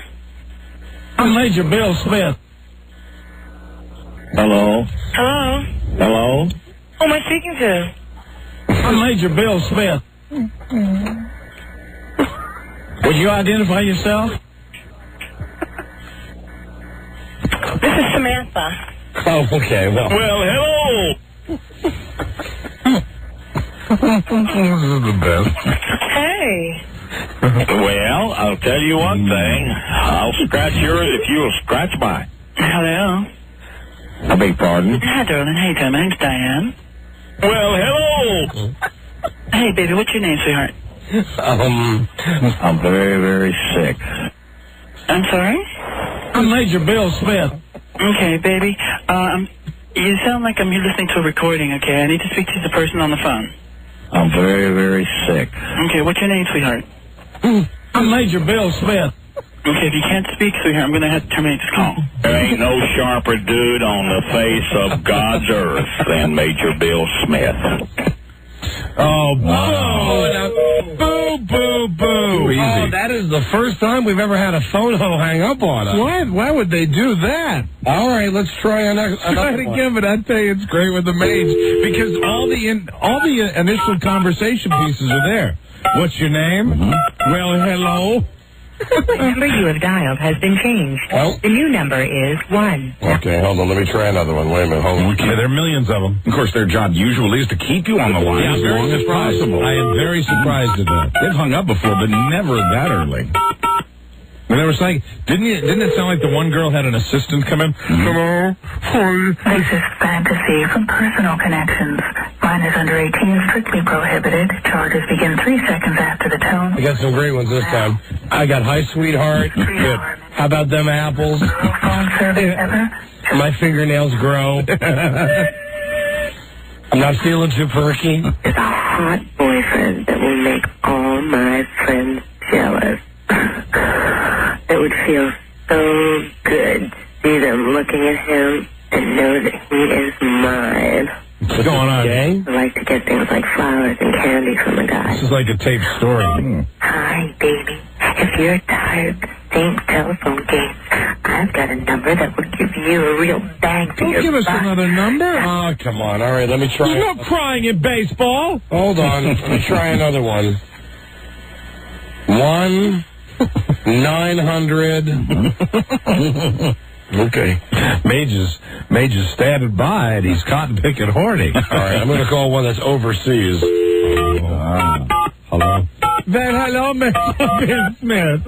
We were waiting for you to call us the big house. Your call cannot be completed as dialed. It's the whorehouse, H-A-U-S. All right, hold on just a second. H-A-U-S. Welcome to the whorehouse. They're coming to the whorehouse. Hot girls are ready to fulfill all of your erotic desires. This service is brought to you by Plus Services. If you're under 18 or do not wish to be billed, just $2.50 to $4.99 per minute, please. Beg pardon? Now. A $4.99 connection fee will be added to the cost of this call. Sure, go ahead. Billing begins 3 seconds after the tone. Do it. Billa.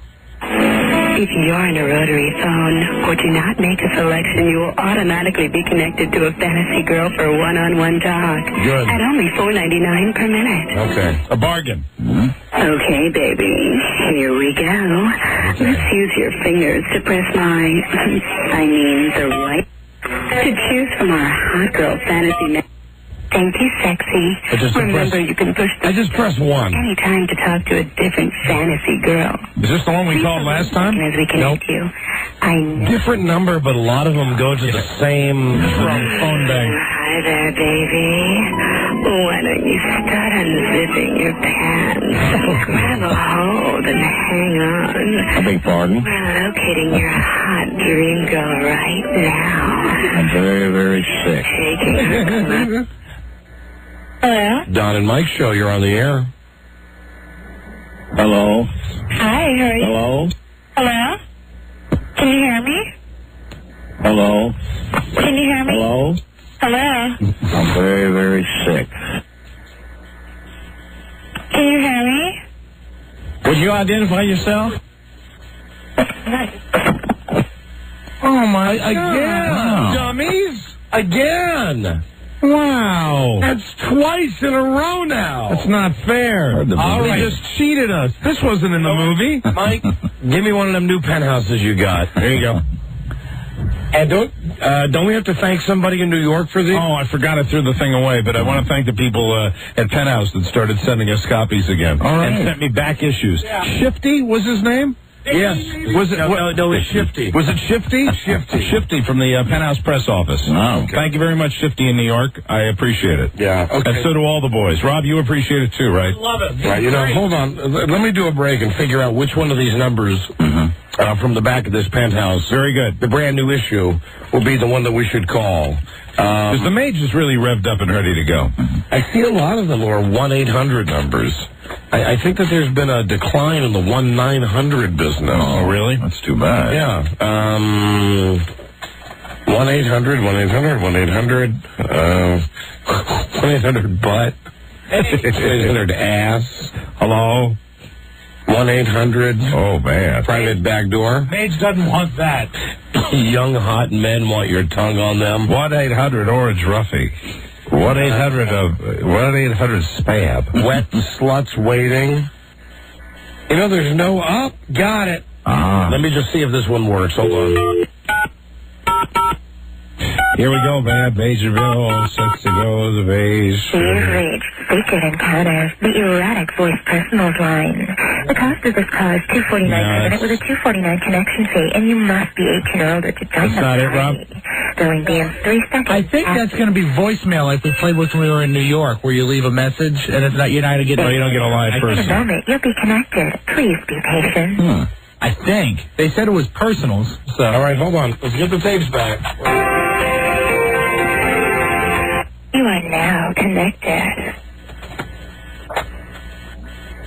Hello, Don and Mike Show. You're on the air. Welcome to the Adult Party Zone, the hottest place to find lots of exciting girls.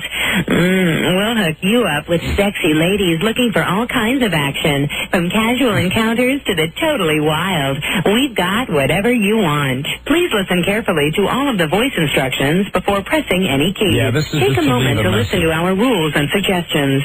Be discreet with your public messages. Don't give out Yeah, we addresses, can't do that. phone numbers, pagers, websites, last names, or any other information that could violate your privacy. You know, hold on. We're going to do a break. You got the other magazines, Mike? No, I don't. They're up in the office. Up in the office? And Rob's got one back there. Okay, Rob's got one. We're going to find the correct number to do this game, or my name is not... I'm Major Bill Smith. There you go. Major Bill Smith, okay? So, I promise, we'll get to... How dare those hoes hang up on Major Bill Smith? Really? We'll be right back. Well, I'll tell you one thing. What's that? I'll scratch yours if you will scratch mine. Right, Major. Number 1, Arbitron rated, the Don and Mike Show. I thought you had one of your bitches in here. Maybe they're right. The Don and Mike Show. Okay. During the break, we were feverishly calling all of the numbers in these Penthouse magazines. Did you find a good one? I think I got it. It only took me about less than 2 minutes to get through. Good, very good. And Rob and I had a wonderful time talking to the girl like we were Billy Cleary. Hello, Billy Cleary. Are you a pretty girl? Very pretty. What is your name? I am Billy Cleary. All right, so we're going to try Phone Ho Theater. Very good. Here we go. This time, hopefully, no hang-ups. Yeah. All right. I mean, if it doesn't work this time, we'll come back and try it tomorrow. 900 line in the country, where you can pick the service of your choice. All calls are just $3.99 per minute with a 99-cent connection fee, and you must be 18 or older. Let's do it, honey. Action. Billing begins 3 seconds after the tone. Let's do some hot action. Some hot phone ho action. Hot, steamy, private, one-on-one encounter with a horny slut who will blow more than just your mind. Press 1 now. Okay, baby. You've made the right choice. Right. Just hold tight. You'll be connected shortly. Thank you, baby. Very good. Capital idea. Thank you, If baby. you know the 4-digit extension of the girl you'd like to talk to, please enter it now. I don't. Otherwise, remain on the line, and you'll be connected shortly. No, I don't. Remember, anytime you wish to talk to a different girl, just press the star sign on your touch-tone keypad. Okay, we got to remember that if we get a bad egg. Right. Hot girl. We'll press star. Star. Press the starfish. Hit the star key. Star Jones. Wouldn't that be fun? That's what most of these girls look like, you know. Absolutely. These girls are going to say they're beautiful, but they really look like big old, Star Jones is beautiful. Hey, I like this music. Nice.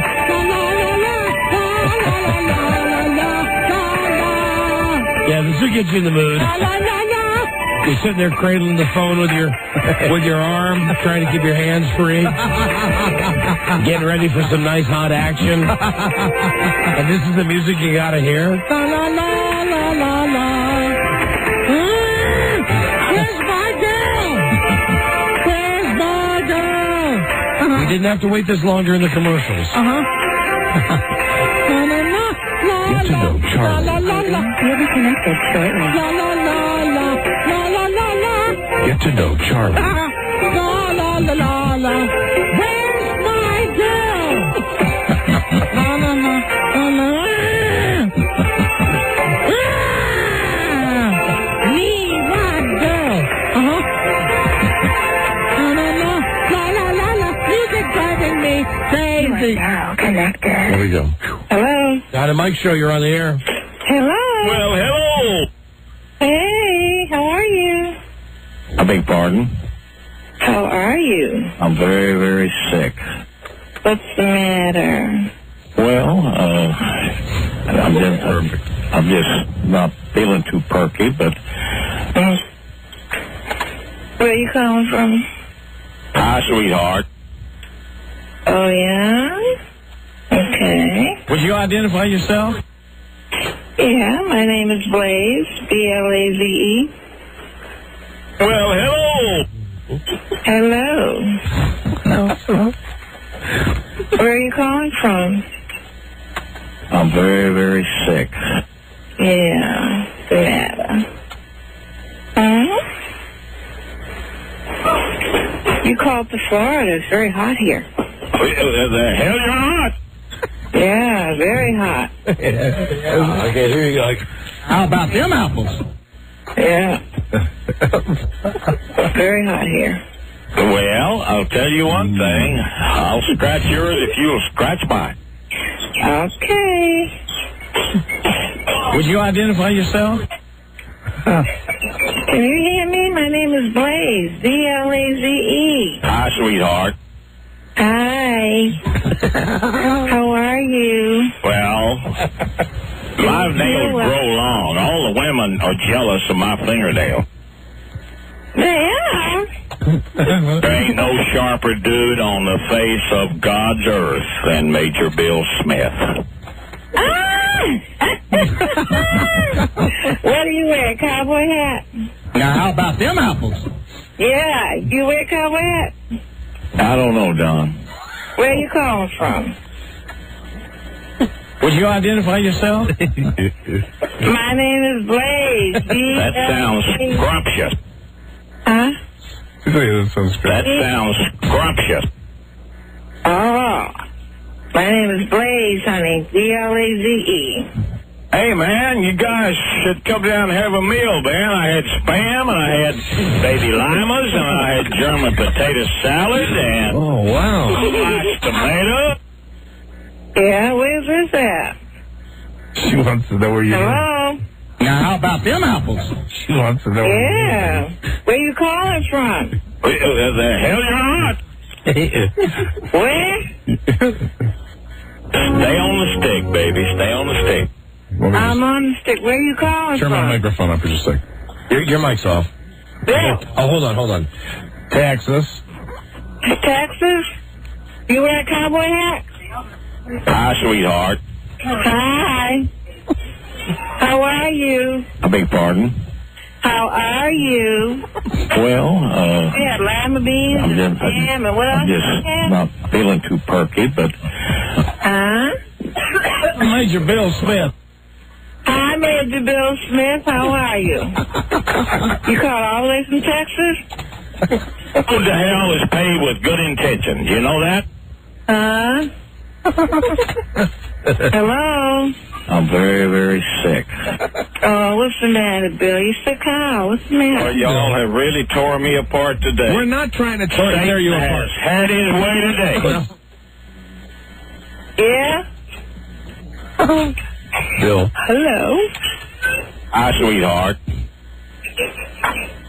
Hey. Are you okay? You saw my picture of me and Zsa Zsa. The first thing you want to know if I'm getting it on with Zsa Zsa. I'm not that kind of person, Don. Yeah, Bill. Bill. I'm very, very sick. Bill. Yeah, you're coming wall to wall and treetop tall. There ain't no sharper dude on the face of God's earth than Major Bill Smith.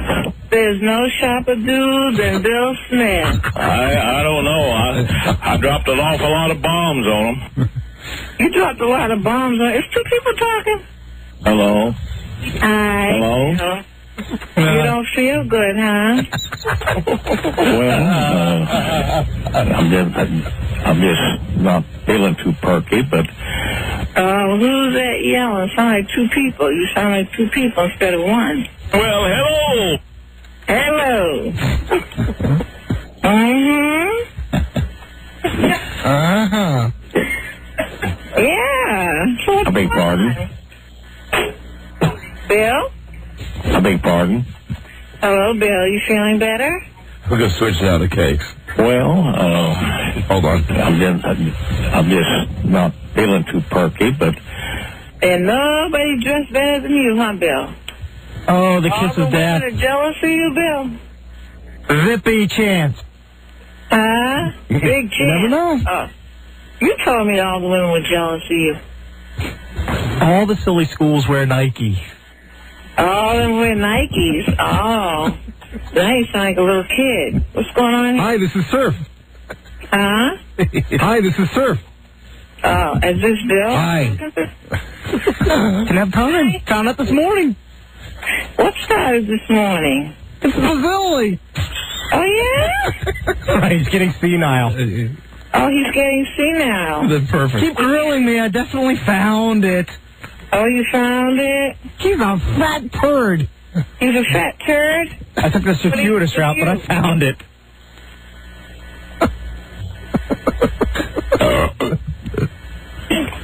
Huh? You burned? No, I wasn't aware of that. Huh? Who's that? Is that Bill? Oh, no! Is that Bill? Not too annoyed. A what? And I had to take the beasts over to the in-laws' house before I went to the golf course.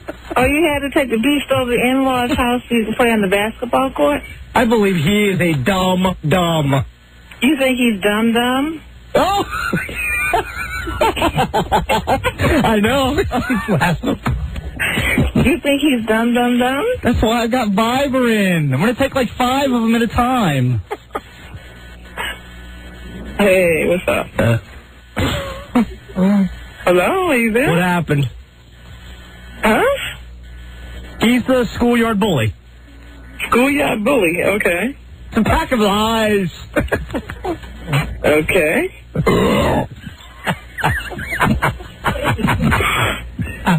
Yeah, I don't know. Yeah, bully, huh? I do, Richie. Yeah, how many personalities do you have? Who cares? Who cares? I'm talking That's not good. Another one comes out. She does have a nice rack, though. I'll give that to her. Huh? It's going to be ugly. Huh? If there were no Matt Damon, no Ben Affleck. Yeah? No Ben Affleck? I'll sleep for 2 or 3 hours. I'll be fine. After you sleep for 2 or 3 hours, you'll be fine? Little bit hurting. Is this Bill Smith? Oh, what could it be? Oh, what could it be? Or is this who? You had a party today. You had lima beans and Bam, or what else did you have? You had no chicken. That is the lay of the land, my friend. You had no chicken? Hi, this is Surf. Hi, how are you? Oh, those are quality guests. Yeah? Hey, how you doing, guys? Guys? Yeah, I love dick. You do? Oh, here we go. I'm fine with that. Huh? Zippy chance. Rippy chance. Hey, Mike, you're really coming along. 5922.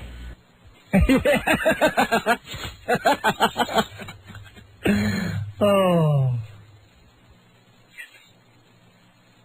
Are you rich? That's good. It's a good thing. Are you rich? Didn't have time. Found out this morning. You signed what up this morning? Keep killing me. Yeah? You did? You never know. Oh, what's going on? Where's Bill? Hi, this is Surf. Hi, how are you, Sue? Keep grilling me. I definitely found it. You found what? They're going to blow. Yeah. There was going to be some kind of punishment. Who's giving you a punishment? Are you a truck driver? Hi, this is Surf. Hey, sis, what's going on? No. How about this? Is that Bill Smith? I took the circuitous route, but I found it. Oh, you did? You told me he was going senile. God, I hate them. Yeah, you hate them? Hey, man, you guys should come down and have a meal, man. I had spam, and I had baby limas, and I had German potato salad, and... Oh, wow. Sliced tomatoes. Philly, you might want to check it out. Yeah, but you didn't have no chicken. Hey, Charlie Jones. You didn't have no chicken. You didn't call the colonel. Oh, no! You didn't call the colonel. It's hard to live the straight, sober life. It's hard to live the straight, sober life. So what do you... You're not going to believe this. So you drink every day? Huh? It is pathetic. You do? Oh! I know. Hello? Hello? Huh? Bill. Hello? Hello? Hi, Bill. There ain't no sharper dude on the face of God's earth than Major Bill Smith. Jealous of you. Well, hello. Yeah. But listen, next time you serve your meals, you gotta have chicken. That sounds scrumptious. Yeah, but you didn't have no chicken. You had baby limas.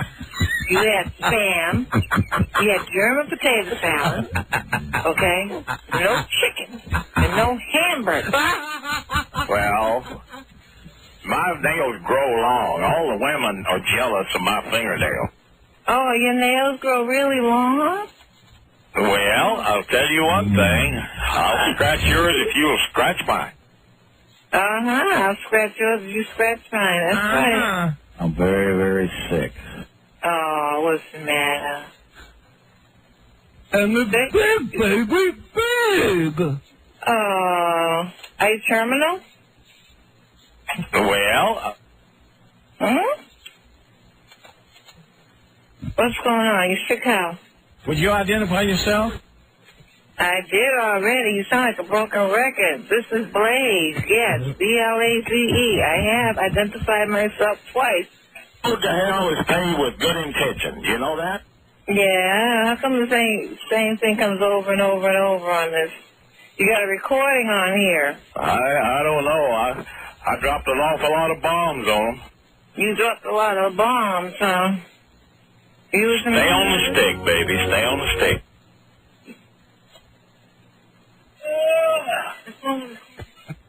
Hi, sweetheart. Hi. Well, hello. Hello, Bill. Hi, sweetheart. Come on. There ain't no sharper dude on the face of God's earth than Major Bill Smith. And all the women are jealous of your fingernails. Yeah, we know. That sounds scrumptious. That sounds scrumptious? Yeah? You gotta get that skin for stuff. Hi. Oh, it's Coco. She's probably full of fleas. I didn't check her today. Hey, Not Bill. a chance. Bill. He's going to have to live with this boner for a long time. He is. Why? It'll be money. It'll be money. Yeah, who's going to pay the bill? Keep killing me. Who's killing you? Be there or be square. Be square, huh? There's not a chance. Not a chance on what? I agree with that. Yeah, bitch slapping. Yeah? Good question. Hello? Why? Why what? Money? Money? I think I might. You think you're naughty? It'll be money. Yeah. He is a figurehead. Who's going to pay the bill? She gets around. Who's going to pay the bill? I choose to remember a lot of worthless crap. That's all I know. A lot of words with crap. It's She's a her. tramp. That's a legend. Yeah? So what are you waiting for? Keep practicing. I'm hungry. Yeah? What are you cooking? Yeah, it's the most retarded thing I've ever seen in my life.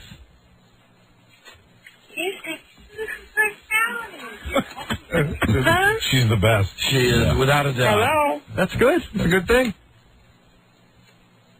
That's different. Blaze. Hello? You never know. Never know what? Well, it's way more retarded than that. That sounds like fun. Yeah, it's really fun. Hey, man, you guys should come down and have a meal, man. I had spam, and I had baby limas, and I had German potato salad, and Oh, wow. mashed tomato. Do you understand? You didn't have no chicken. Really? Huh? Yeah, with a bullhorn up your ass. Is it going to rain? One evening, as Buzz waits for his dad outside the science hall, he suddenly sees a familiar face. You would be the one that got killed, though.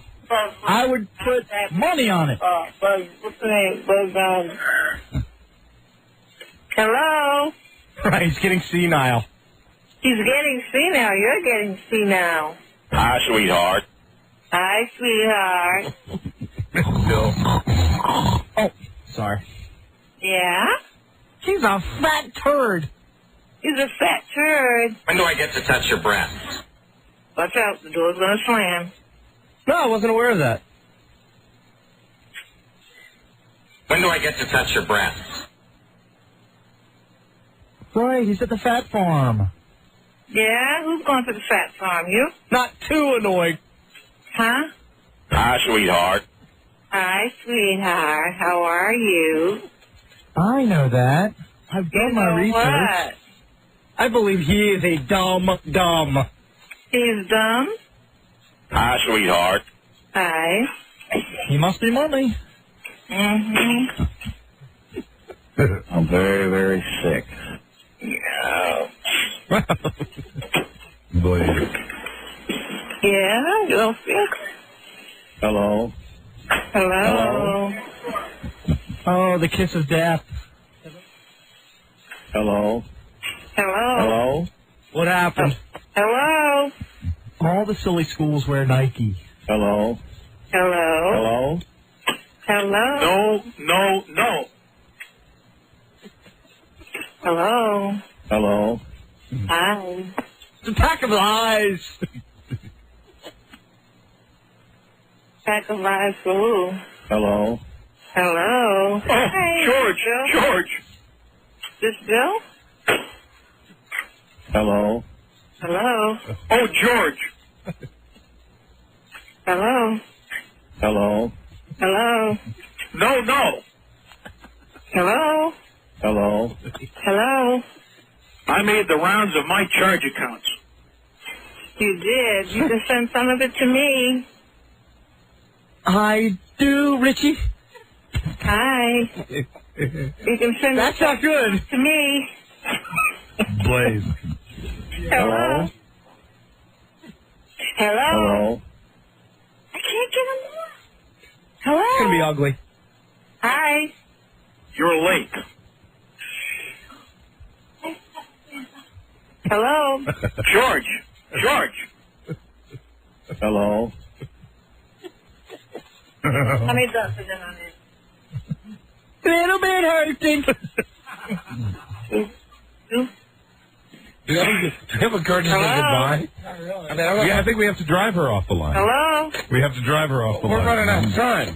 We have to drive her away like with farts or something, or something horrible. All right, okay. Something distasteful. Oh, you farted in the phone. I'm fine with that. You did what in the phone? You farted? You farted in the phone, you jerk? That's good. It's a good thing. Hello? You never know. Hello? Hello? Roses are red, violets are blue. I'm a schizophrenic, and so am I. You schizophrenia. No. They're going to blow. Hello? I think the whole family's getting into it He now. said he's very sick. Will you stop farting? God, I hate them. Hello? Hello? Silly, you might want to check it out. You're not paid to be a canary. Hello? I'm very, very sick. Yeah, what's the matter? And I had to take the beasts over to the in-laws' house before I went to the golf course. I'm very, very sick.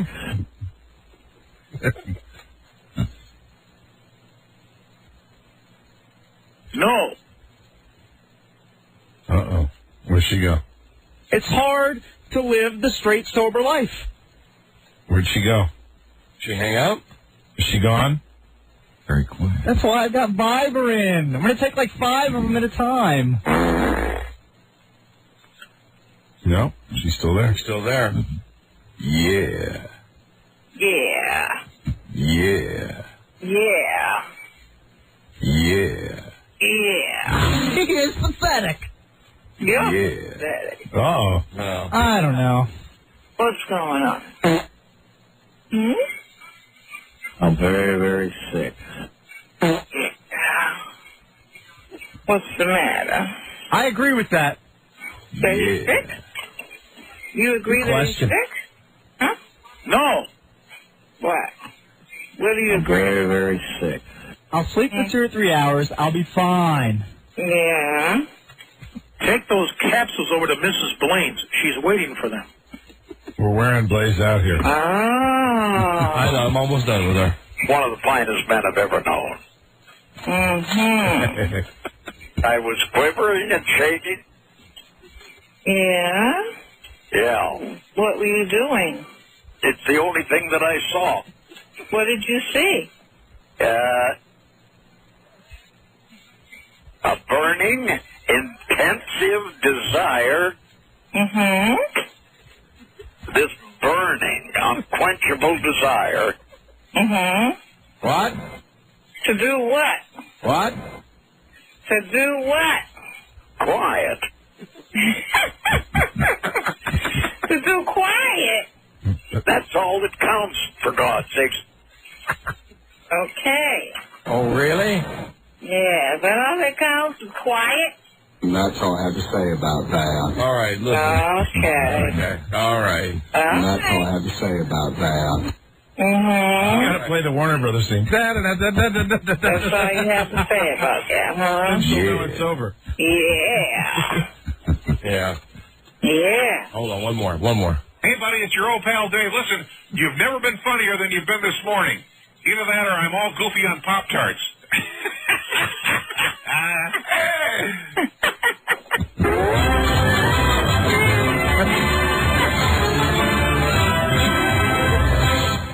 Yeah. Yeah.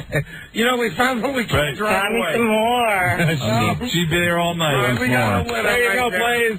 We got a there? winner. Wow. Listen, that's why you can only Hello? do this bit like once every 5 years. Wow. Yeah. Yeah. I know we played the same. Is she still on the line? Yeah. You know, we played the Sammy Davis Jr. close. You've been a lovely audience. Hi. This might be appropriate just to play the same. All right? Yeah. Okay. Till we meet again. This is Sammy Davis. Be kind, be nice, and I hope the next performer has the pleasure of having as nice an audience as you've been tonight. And let me leave you swinging. 5922 is my number, baby. Way to go. We can call her back. Hello? Right, goodbye. Goodbye, you dumb phone. God damn. Blaze, she's the world record holder, ladies and gentlemen. She is. She came to play. Jesus Christ. Did you hear her say, I can't get him off? I can't get him off. It's Bill. In a world where owning a radio was strictly forbidden, one man found a way to bring good news to his people. Buzz. He made it up. Okay, Buzz, what you got for us tonight? Tonight, the stock market bounces back. Ah, gotcha. Stay tuned for news and comments coming up on the Don and Mike Show. Coming up. That was very professional. Number 1, Arbitron rated, the Don and Mike Show. What's the word from Planet Crackpot? Tastier than a bowl of scab. The Don and Mike Show. All right, hi, Buzz. What you got for us tonight? We won't dwell on this, but it is the lead story. The stock market bounced back today a little after its worst day of the year yesterday. Investors looking for bargains found them and helped the Dow close up 83 points. That's only about 1/5 of what it lost yesterday. The NASDAQ won back 91 of the 129 points it lost yesterday. Good. Some members of the jury smiled and nodded yesterday as Puff Daddy's lawyer made his closing arguments. The lawyer was telling the jury that if they believed Sean Puffy Combs, then they would find him innocent of the guns and bribery charges. He said the only two real witnesses against Combs are the people who are suing him and stand to make a lot of money if Puffy's convicted. Today, the prosecutor laid 3 guns on the jury rail before making his closing remarks. Stay cool. Stay cool. Is that the prosecutor? Yes, Donald Ephraim. The jury has their instructions. They begin deliberations tomorrow. Buzz? Yes. Great news. We'll be right back. Number 1, Arbitron rated, the Don and Mike Show. The writing is delicious. They're off the hook.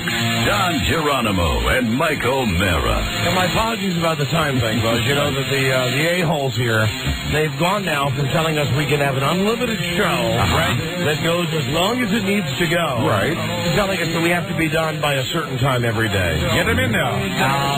So I think before we go on vacation, we got a couple weeks before vacation, one day we're going to do the backwards show. We're going to do everything backwards. Very good. And we'll start the show With news? with Buzz's news. Very good. And then we'll end. Yeah, Buzz has a giant stack of it. I've saved a few. Yep. There you go. We'll end the show with our mindless pattern. Excellent. Okay, but let's get back to Buzz now for another headline. 1 week from today, a space station will fall out of the sky, and where it lands, nobody knows. But the Australians are worried. They've been told that they'll have just 30 minutes to get out of the way if the thing heads for them. The Japanese are really worried. Their defense secretaries just put off a meeting with our defense secretary because he wants to be around next Tuesday, just in case. The Russians are taking their 15-year-old Mir space station out of orbit in what everyone hopes will be a controlled fall. Most of the 150-ton space station will break up and burn up on re-entry, most but not all. Japan is the last populated area it will pass over before that. The Russians have told the Japanese not to worry, but Russia's taking out a $200 million insurance policy on the project doesn't help. Boy, if that fell on Japan, it would surprise them, not unlike bombs on Pearl Harbor. Oh, Rob! Buzz? Yes. That was great. I'm glad you enjoyed it. Hold on, please. Number 1, Arbitron rated, the Don and Mike Show. Come on, Pebbles. You too, Dino. Daddy's speaking on the radio. If only we could fly. God damn it. That's exactly what I The said. Don and Mike Show. I remember the good old days when we could just continue the show and continue the show. Those days are gone, Don. Buzz? Yes. In a nutshell, what else did you have on the news tonight? Well, I was all ready to go on to sports at this point. Well, no. I'm going to be very generous and give you about 30 seconds. Okay. But it's not me, the station being generous. Let's make it this. A Michigan woman is accused of killing her husband to get money to pay for her nephew's sex change operation. That's nice of her. Billie Jean Rogers is accused of smothering her 74-year-old husband last summer. Not long after his death, she bought her nephew, Harry Titlow, a car. Titlow? And gave him $70,000 for surgery to turn him into a woman. Wow. Yes, really. Titlow. The money came out of the checking account Billie Jean held jointly with her husband. The nephew's also facing murder charges. And a woman from a trailer park in Butler, Pennsylvania has been accused of killing her husband. Police say he died because she castrated him, apparently because he told her to. They say Tammy Fellbaum did the surgery on herself years ago. And Fellbaum, this is Titlow. Got professional surgery to change her from male to female. I knew he'd start making up the names pretty soon. Police found a note from the husband saying he'd asked his wife to finish the castration she'd started. Oh. She says she stepped in because he wasn't doing it right. Nice. Yeah. Listen, I'm in great pain, but call it Titlow's. Yes. That was a tasty little 30 seconds there. Thank you. Thank you for that. And now, call 100. 877-365-3636. Number 1, Arbitron rated, The Don and Mike Show. I don't know whether to laugh or vomit. No daft pricks allowed. Right. The Don and Mike Show. Tomorrow we make our glorious return to market number 56, Greenville, South Carolina. You know, it'll be nice to be back with our friends in Greenville. I almost said fans. Come on now, watch that. That's right, absolutely. Watch that. Back in Greenville tomorrow with Dennis Murphy flipping the switch. Now, here is a Guy Berkeley. In sports, the NCAA basketball tournament begins tonight with a game in Dayton, Ohio. Winthrop meets Northwestern State. The National Invitation Tournament also tips off tonight with 2 games. Seton Hall visits Alabama, and Memphis plays at Utah. Shaquille O'Neal's been fined $5,000 for criticizing the officials after the Lakers lost to Seattle Sunday. O'Neal fouled out of the game with 5.5 minutes left on the clock after picking up 2 fouls in 12 seconds. Oh, what would his father say? Which father? Who's his dad? Tip O'Neal. Right. Afterward, Shaquille... What about his brother? Who? Brian. And his little sister, Tatum. And his older sister, Jennifer. Afterward, Shaquille said the officials, quote, stunk tonight. And the NBA is fining Jason Williams of Sacramento $15,000 for cursing at fans during the Kings' win at Golden State a couple of weeks ago. And his older cousin, who's one of our CBS brethren. Who's that? Ed O'Neal. It's the third time this season. Oh, Al Bundy. Okay, I'm with you. Okay. Third time this season that Jason Williams has had problems. He was fined in December for swearing at fans and making obscene gestures during a game in San Antonio. Hey, would somebody tell him he's white? He needs to know that? Jason Williams? Uh-huh. Yeah, I mean, they cut us off in Sacramento already, so this is wasted. I'll save it for tomorrow. But every time I see Jason Williams interviewed, like, he's worse than Eminem. Yeah. He's like, yo, I'm down with this, my bro, man. We gotta come strong to the hoop, man. I mean, got the arms going back and forth and everything. Come on, listen, you're a cracker. Doesn't work for him. You're a cracker. Quarterback Gus Frerotte couldn't find a new home in the free agent market, so he's staying in Denver. Frerott's agreed to a 1-year contract that keeps him with the Broncos. And finally, an 82-year-old woman has hit the jackpot in Atlantic City. Woohoo! The New Jersey widow has been playing the slots. She'd been playing about 20 minutes at the showboat when she decided to try the next machine. Oh, poor you. She won $1.5 million. Wow. She says she'll spend part of the money on trips to France and Hawaii. 82 years old. Spent on some transplant surgery.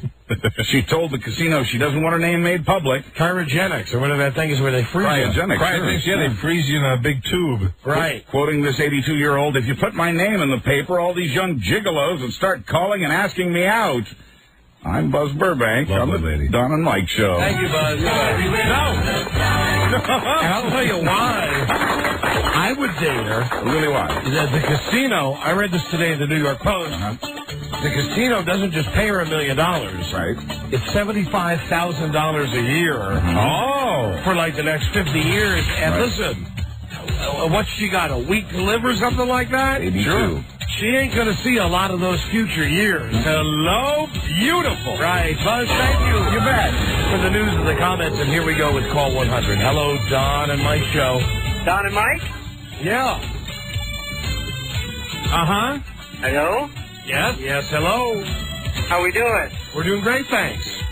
I am the 100th caller. There you go. Very good job. What's your name, please? Brad Anderson. Hi, Brad. Where are you from? Iowa City, Iowa. Brad, you won Boogie Shadows, Blair Witch 2, the DVD and the DVD. The DVD. Close enough. The DVD and the CD. All right. CVDD. You would have won new technology that puts the DVD on one side and CD technology on the other side. That's a vivid CD. Book of Shadows, Blair Witch 2, and stores now. Enjoy, my friend. Thank you very much. Thanks for listening. We'll be back tomorrow with the all-new episode. Thank you and good night, Buzz. Thank you. Good night, Don. Thank you. Good night, Mike. Thank you. Good night, Don. And good night to Blaze, wherever she is. Robbie, throw that military hat in the air. Just like Sydney. Tyler. More. You might just make it out. That's for Blaze. Very nice. L-A-Z-E. See you tomorrow. Lima beans. Bye-bye. Till we meet again, this is Sammy Davis Jr. saying, be kind, be nice, and I hope the next performer has the pleasure of having as nice an audience as you've been tonight. And let me leave you swinging. Number 1 Arbitron rated, The Don and Mike Show.